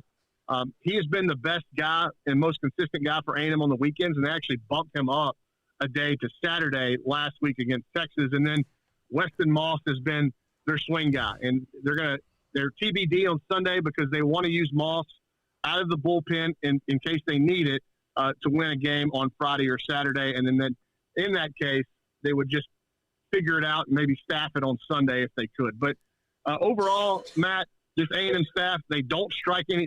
They don't rack up strikeouts, but they don't walk people. They're second best in the league in walks, but they give up the most homers in the league. So it's good and bad. Like, if you're not going to be a high-ceiling pitching staff, then you have to throw it over the plate and live with the results, because if you walk people and then throw it over the plate, those solo and 2-run homers, that's where you get those big ballooned innings. So because A&M's offense has been so good, they just need the pitching staff to be okay. And over the past few weekends, they've been that. They've been just okay, and it's been enough. Throw it over the plate, let him hit it. Works pretty well when you field 983. Ryan Brauninger is our guest. He's on Twitter at @R_Brauninger if you want to give him a follow. TexAgs. I was going to ask about a Game 3 scenario. So it sounds like the best case scenario for A&M is get through Games 1 and 2, not having to use Moss, and then he gets the ball in Game 3. What if they do have to use him Games 1 and 2? What would the path be there on Sunday? They've got a kid named Gavin Lyons that has started in his career at A&M. They've also got a transfer in from Clemson, and Ethan Darden, who has pitched only out of the bullpen at A&M, but does have starting experience at Clemson. That would probably be where they go, depending on how those guys are utilized in the first 2 games. I will say this: if A&M can get it to the 8th and 9th inning with a lead, Clayton Freshcorn has been awesome for them, and he is a junior college kid from right up the road in Waller, Texas. He's a family full of Aggies, so this stuff kind of means a lot to him. But took his lumps last year coming out of McLennan College in his first year in the SEC, and really has righted a lot of those wrongs that we saw last season, and has become extremely, extremely reliable for A&M on the back end. He's, again, a strike thrower, good ride-run profile on the fastball, has a little short cutter with a bigger slider off of it. He's been really effective. So A&M feels good. It's about handing him the ball with a lead. Last weekend against Texas, they put him in the 7th inning and asked him to finish it. Yeah, really important weekend for the Tigers as the Aggies come in feeling good after a nice weekend against Texas. LSU at 6-9 in desperate need of a home series win. Ryan Brauninger, TexAgs at _Brauninger. You want to give him a follow, talking a little baseball. We appreciate it, man. Thanks for the time. Hey, Matt, real quick before I get out of here, I got something for you. Okay. You may be really humored by this. I'm looking to my left, and I'm looking at Tommy Moffitt working on his truck. He's my next door neighbor. Go hand him the phone. Go hand him the phone. Is he outside? Are you outside? I'm in my truck, and he was just under his truck. He just walked into his garage. Oh no! Is the garage open, or did he close it? Man. Did he close it? I'll walk over there. I've got no issue doing this. Hold on a second. This is good live radio, right? This is the best, man. I would. Oh, let me see. All right, this is real life. Let's see if Tommy's outside. Coach You get what you pay for on this radio show, and it's free, right? Well, this is awesome. If he says "gig 'em" to me, though, I might throw up. He's not in his garage. He must have just walked in his house. All he right. was just sitting in his truck. I need to. Dang, that'd have been cool. I'm gonna text him and be like, "Walk outside, man." Ryan, we appreciate it. You should have said that at the beginning of the interview, by the way, man. I could have called you back later. I didn't know which way we wanted this to go, but yeah, Tommy would have been much more entertaining than me. No, the point is we could have talked to Tommy, and then you and I could have come back and talk baseball later. Anyway, I appreciate it, man. Thank you very much. See you, Matt. All right, that's Ryan Brauninger. Played at McNeese. You heard him say he's covered A&M, though, for a long time there at Texas A&M. We appreciate it. Moffitt's his name. That's so good. Who doesn't love Tommy? Like, if you know Tommy Moffitt, you love Tommy Moffitt. He's awesome. I just never want him to win a football game ever again while he's at Texas A&M. All right, it's After Further Review. We're glad you're hanging out with us here. Thursday shows are presented by Decision Critical Concierge Nursing. Big shout out to Blasia and her staff. They're just awesome. Say it all the time. It's not just healthcare. It's healthcare for your lifestyle. If you're on HRT and you need you got to give blood, therapeutic phlebotomy, they can come to you, home or office. Maybe you're feeling under the weather, you want an IV, they'll come to you, home, office. Erica was sick with some stomach bug a few weeks ago, had Decision Critical, had the nurses come to the house and give her an IV. Didn't have to leave. The convenience, the customizable nature of any package. If you want a certain number of hours a week, it's a day, whatever you have going on. If it's in-home care, post-op to carry out a doctor's, or if you're a physician, why not refer Decision Critical to your patients to help carry out your orders in-home? The goal is to keep your patient out of the hospital. Well, Decision Critical can help. DecisionCriticalBR.com. DecisionCriticalBR.com. All right, y'all, it is After Further Review. About 30 minutes to go here, coming down the home stretch. Jimmy will be here in 15 minutes for Otterlocks. I'll find out what we're betting on tonight. We'll get a check-in up there in Fort Worth with how the Tiger Gymnasts are doing. They're on their final rotation as they're on floor, which is their strongest rotation, but work to do if they're going to pass Georgia and punch their ticket to the national final. We'll keep you posted. All right, it is After Further Review, and we're glad to have you hanging out with us here from Marucci Hitter's house on Segan in Baton Rouge. Don't you move. We'll continue on AFR. After Further Review. Well, today was one of those days where it went out to practice. It was 86 degrees, not overbearing because the humidity isn't terrible, but hot enough to where you're just sweating standing outside. You need shorts and a T-shirt. And I think about those days, those like spring and summer days when the temps get into the 90s or triple-digit heat indexes, and how much you like to cut your grass and then just go jump in the pool, or go stand out at LSU football practice and go home and just jump in the pool, or just go jump in the pool because standing outside when it's 105-degree heat index is just unbearable. Well, if you want that to be your reality, Duplessis Pools can make that happen. They can build you a beautiful custom pool, or they can remodel or update your pool. Start by going to their website, duplessisbuilders.net, duplessisbuilders.net. Pools, outdoor kitchens, hot tubs, spas, that whole thing. They can do it. Build you a putting green out in your backyard if you want. They'll make your outdoor space a showplace. It's Duplessis Pools. Log on, duplessisbuilders.net. Start there on the website, duplessisbuilders.net.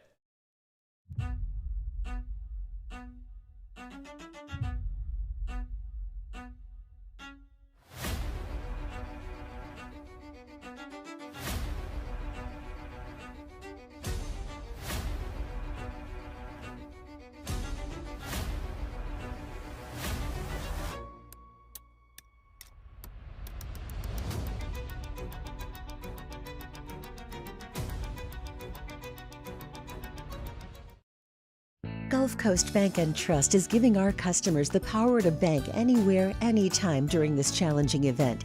And we're right there with you. Our mobile banking app is a smart way to manage your money and time.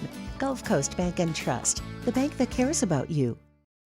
At Bayou Automotive, we believe in a sales process that puts you first. We want you to experience an easy purchase with clear pricing and great service. Let Bayou Ford and Bayou Chrysler Dodge Jeep Ram be your trusted partners in finding your perfect vehicle. The crew at Bayou Automotive is going to do right by you.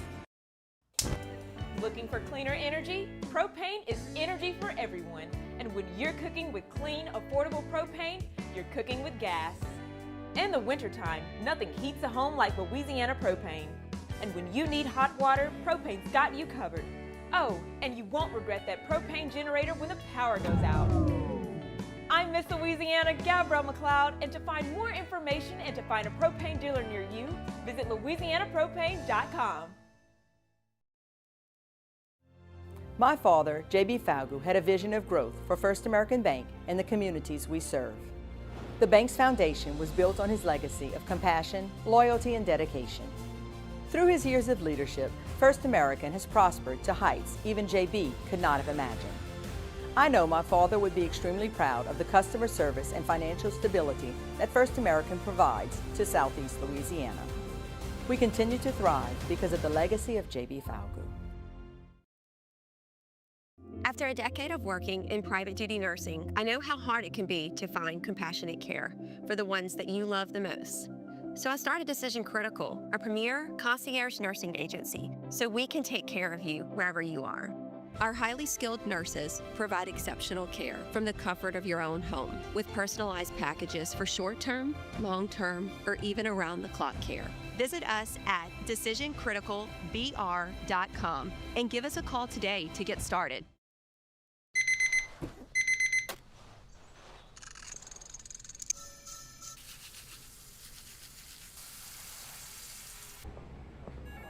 Sometimes you ignore the signs, even when they're right in front of you.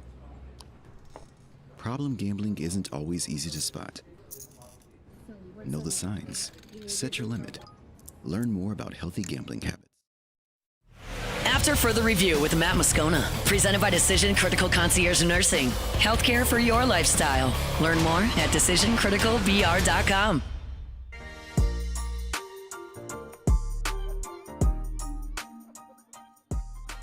All right, Jimmy will be here for Otterlocks in about a dozen minutes from right now. If you missed, we opened the show today with our LSU spring football practice report. You can catch that on demand. Podcast, YouTube, just search AFR LSU for all of our LSU content. We did also talk a little bit about both Bo Bordelon and Dylan Jones, two of the risers in spring so far. Bordelon's repping with the first team at left guard. Dylan Jones today, the Wisconsin running back transfer, was taking the first team reps at running back. I also thought it was interesting, sometimes when, maybe you learn this a little bit in interview sessions or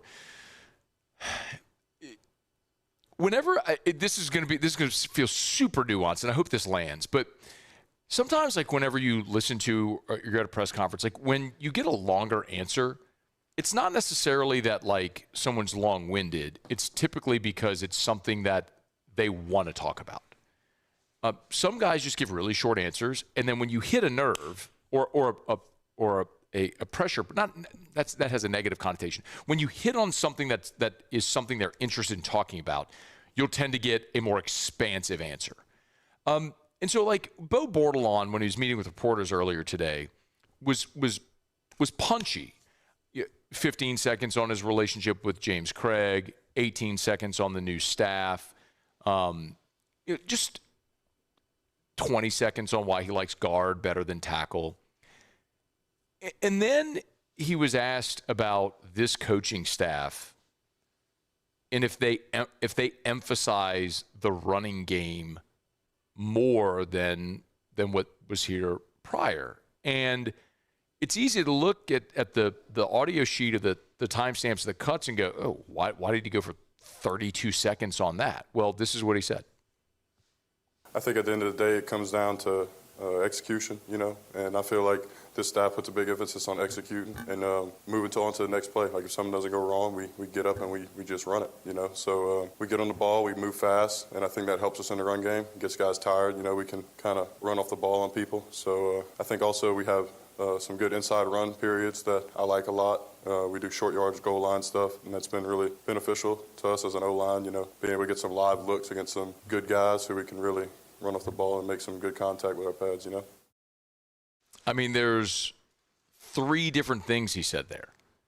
The staff emphasizes move on. Like if something doesn't go well, move on to the next play.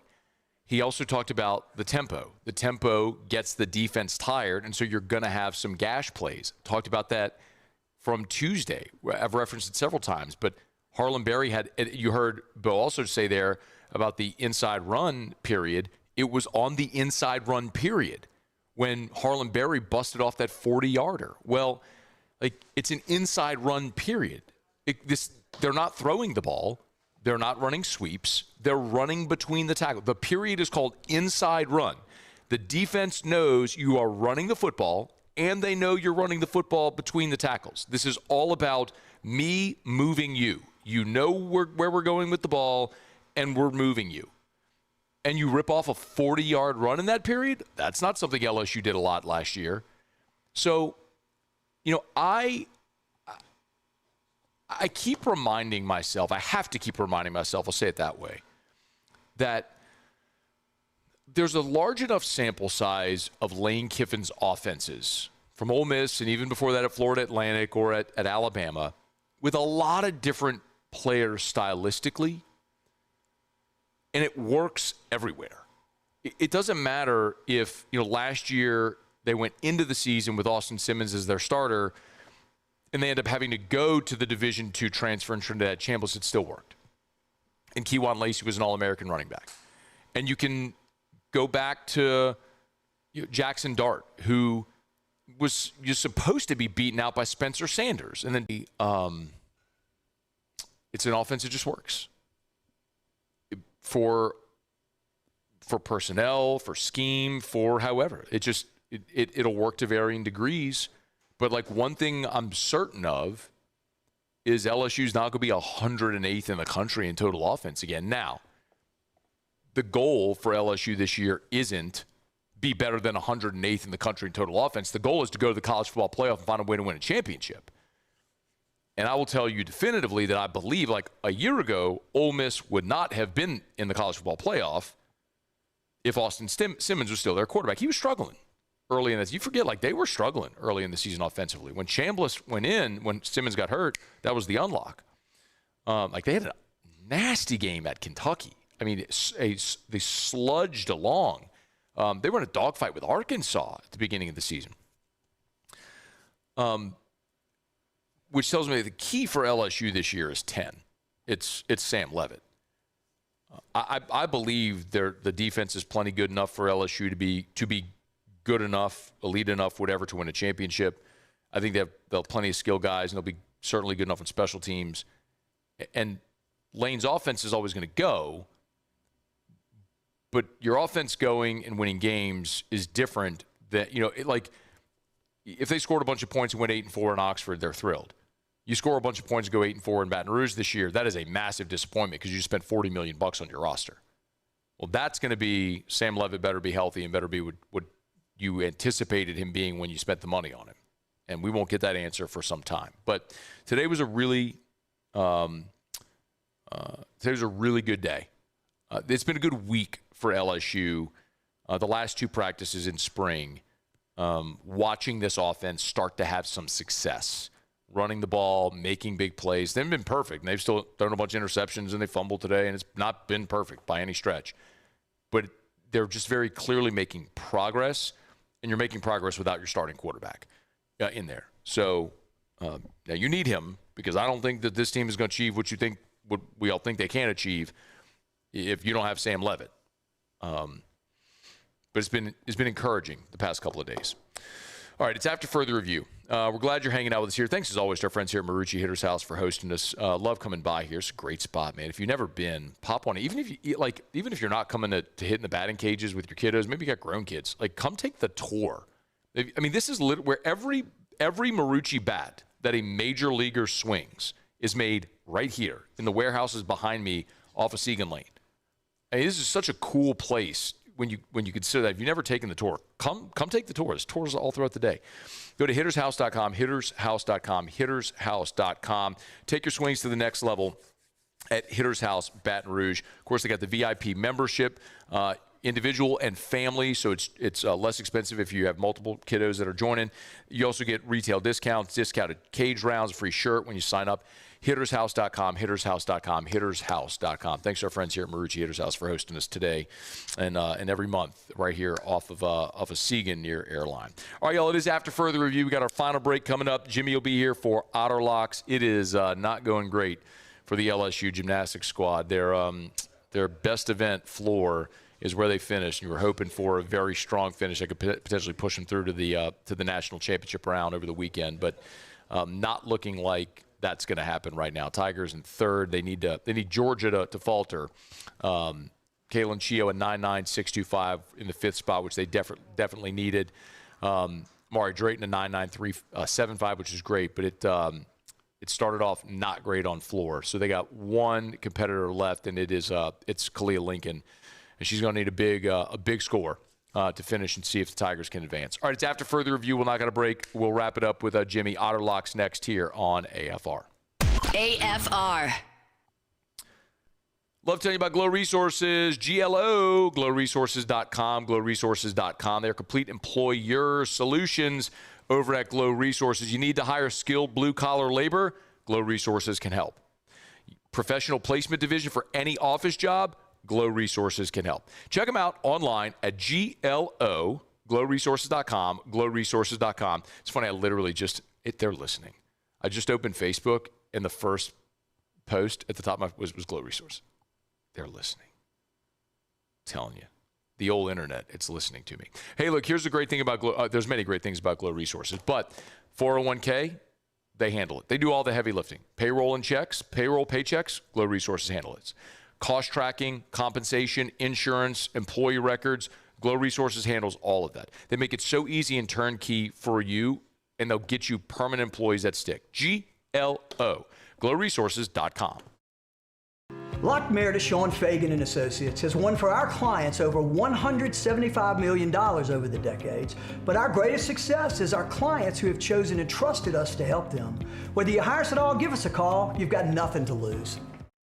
Hi, I'm Sean Fagan. If you get injured, you could be staring at medical bills, repair costs, and lost income. Life can be turned upside down. At Lockmere to Sean Fagan and Associates, we'll work to turn your world right side up. Hire us, and like thousands of our clients, you'll be glad you did. Transform your living space with Lacoste & Young Remodeling and take your home from outdated to outstanding. Redefine your kitchen for the ultimate culinary experience, or elevate your daily routine with a spa-worthy bathroom retreat. Our skilled team brings 3D modeling to life to ensure your vision becomes a reality. We believe luxury should be accessible and offer tailored solutions to fit your budget without compromising quality. So contact us today for a free estimate. Lacoste & Young Remodeling, providing perfect solutions for your dream home.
Love reminding you about our friends over at River Parish Contractors, rpcontractors.com, rpcontractors.com. Hey, listen, they're hiring over at River Parish Contractors, and highly, highly, highly recommend if you're in the market for a job or you're thinking about switching, it's a great time to call River Parish Contractors. Remember a couple of things. They have jobs on both sides of the river. So I know a big pain point I've heard a lot right now is folks who are doing work on the west side who live on the east side of the river. Getting back across the bridge every day has been a real challenge. Some people have said it's taken 3 hours to get home, which is crazy.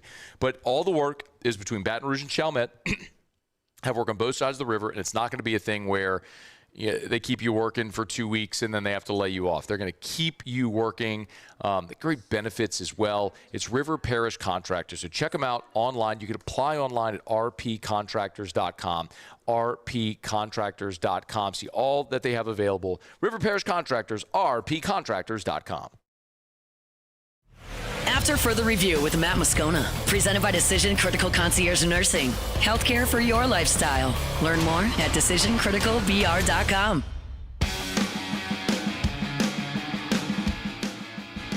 Down the stretch we come. Final segment here on a Thursday edition of AFR, presented by Decision Critical Concierge Nursing. We are, great news. I can't believe it.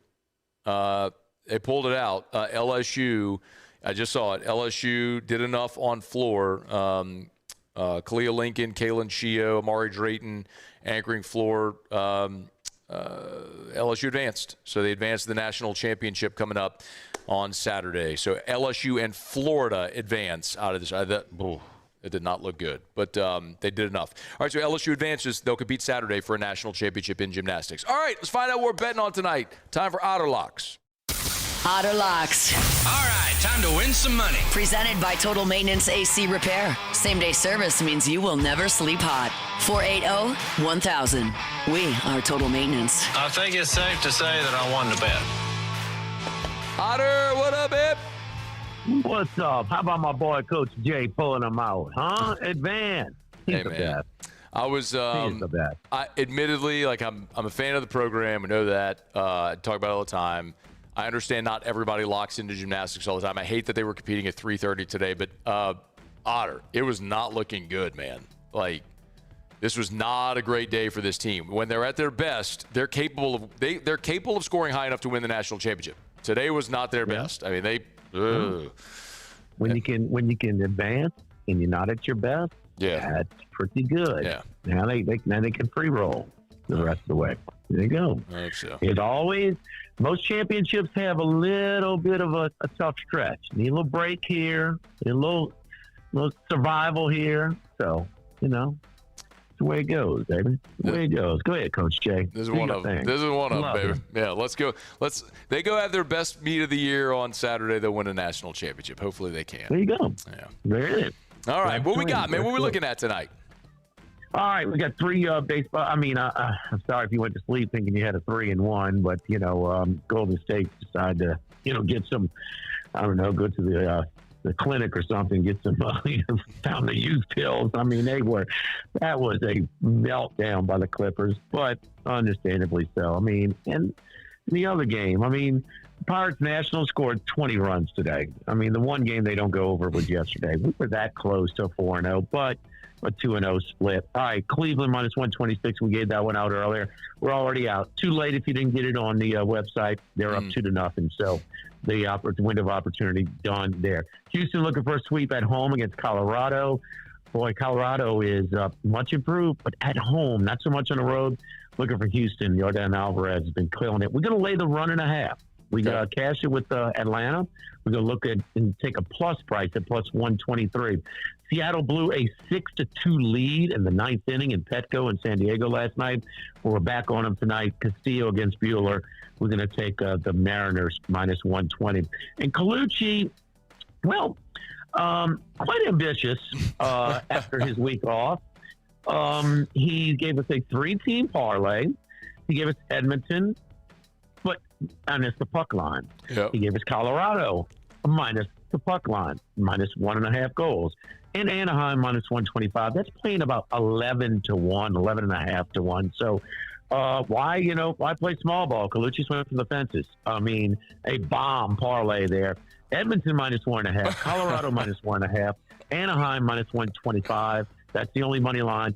Pays you about 11.5-1. Let's go, Colucci. Oh, man. I'm in. And I actually mistakenly played Anaheim on the puck line as well. No, we got Anaheim on the money line. Anaheim is the one money line. No, I know, but I played them on the puck line. I did a 3-team puck line parlay. I didn't. Yeah, no doubt. It's like coming back at 10:49. So yeah, like let's go Mighty Ducks. Here we go, babe. We need it. We need it, Kaluch. Come on, babe. I mean, 2 weeks ago he went 3-0. Last week he was with his dad in the hospital, so he took the week off. But I guess the pause in his releases has built up a little something here. He's going for the big dog. So, how about the Yankees-Angels series? I know they only won two out of 2, but the first player ever to go at Yankees, visiting at Yankee Stadium Beyond, and to homer in 4 straight days, Mike Trout. When they show his highlights and when he's inducted into Cooperstown, they'll be showing the series. Judd was just as good, man. What a series. I know it's April in Major League Baseball, but the Angels and Yankees delivered, man. It was awesome those past 4 days. Can Mike Trout put on the pinstripes for the rest of the season? That'd be nice. No. Look, Angels, Pirates, A's. There's some teams that, low budget teams that are better this year. National, their lineup. We talked about that. I mean, really, little breath of fresh air. And then you got the Dodgers, who are so much better than everybody else. So you spent $500 million. It's how it works. Tomorrow, Rufino's. Line of week. Come on, Drew. We'll see you. Thank you, Otter. That's going to do it for us here on this Thursday edition of AFR, presented by Decision Critical Concierge Nursing. It's not just healthcare; it's healthcare for your lifestyle. Hey, we always appreciate our friends here at Marucci Hitter's House for hosting us. Great spot right here on Seagan. Come by, get your shopping done. Bats, gloves, all the accessories. Take some swings in the cages. Take the tour behind us as well. Awesome spot here. Hittershouse.com, hittershouse.com. Muse Pauly back in studio. Thanks, Alondra. Great job on site as always. We'll see you in studio tomorrow at 3. As we get on down the road, much about South Point Volkswagen Airline, just north of Highland, southpointvw.com. New and certified pre-owned in Baton Rouge and online at southpointvw.com. Southpointvw.com, actually just down the street from where we are on Airline Highway, just north of Highland. Hey, shop them online first. If it's on the lot, it's online. Every vehicle, new and certified pre-owned. And as Louisiana's largest volume Volkswagen dealer, because they move more inventory than anybody else, they got a better selection of pre-owned vehicles as well. So you could trade in your old vehicle for a new Volkswagen. Guess what? Certified pre-owned, all different makes and models. So if you're looking for a pre-owned vehicle, shop the used car lots, and also make sure you go check the inventory at South Point as well. Airline just north of Highland or southpointvw.com, southpointvw.com. Check out the dealer specials, work out your financing online, do the whole thing right there online at southpointvw.com. Louisiana's largest volume Volkswagen dealer, South Point Volkswagen. What's your direction? Gulf Coast Bank and Trust is giving our customers the power to bank anywhere, anytime during this challenging event. And we're right there with you. Our mobile banking app is a smart way to manage your money and time. Gulf Coast Bank and Trust, the bank that cares about you. At Parrish, we bring the same commitment to your home that champions bring to the game. Do business with someone you know. Parrish Construction and Roofing. Parrish Construction and Roofing. ParrishBuilt.com. It's not easy to be a champion. It's built from every swing, pitch, and game all season long. In the grind, the focus, and in the recovery. FMOL Health, Our Lady of the Lake experts provide best-in-class care for our state's world-class athletes. Because it takes a champion to care for champions. I trust the lake to keep me at my best. From championship athletes to everyday champions, trusted care starts here. Looking for the ultimate game day experience? Come to the Queen Casino in Baton Rouge. Savor game day platters and snacks, plus drink specials at 1717 Kitchen and Cocktail. So come out for game day and let our team make you the MVP. The Queen Casino, where every moment is a win.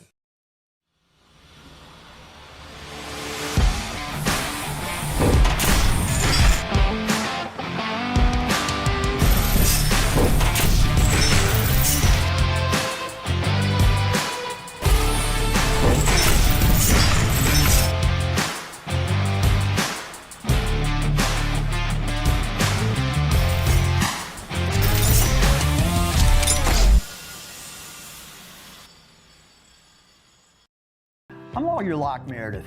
If you're battling an insurance company because of a wreck not your fault and they're not calling you back or being fair, whether you hire us at all, give us a call, 272-5555, or email Lock Meredith, Sean Fagan and Associates. You have nothing to lose.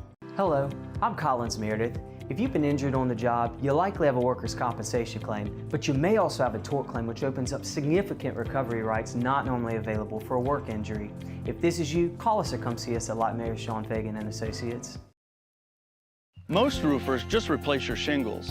At Pelican, we diagnose your roof, digging deep down to find the root cause of your roof symptoms. Now cough for me? Good. We don't ignore your roof's issues, we address them. Let's just take care of this right here. Helping your roof to become the best version of itself. Interesting that you would say that. How does that make you feel? So call Pelican Roofing for your free roof checkup today.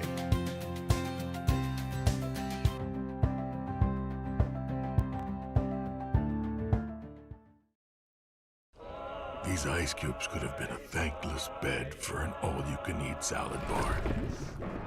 But instead, they cradle and cool the crisp, refreshing Dos Equis. Nicely done, ice cubes.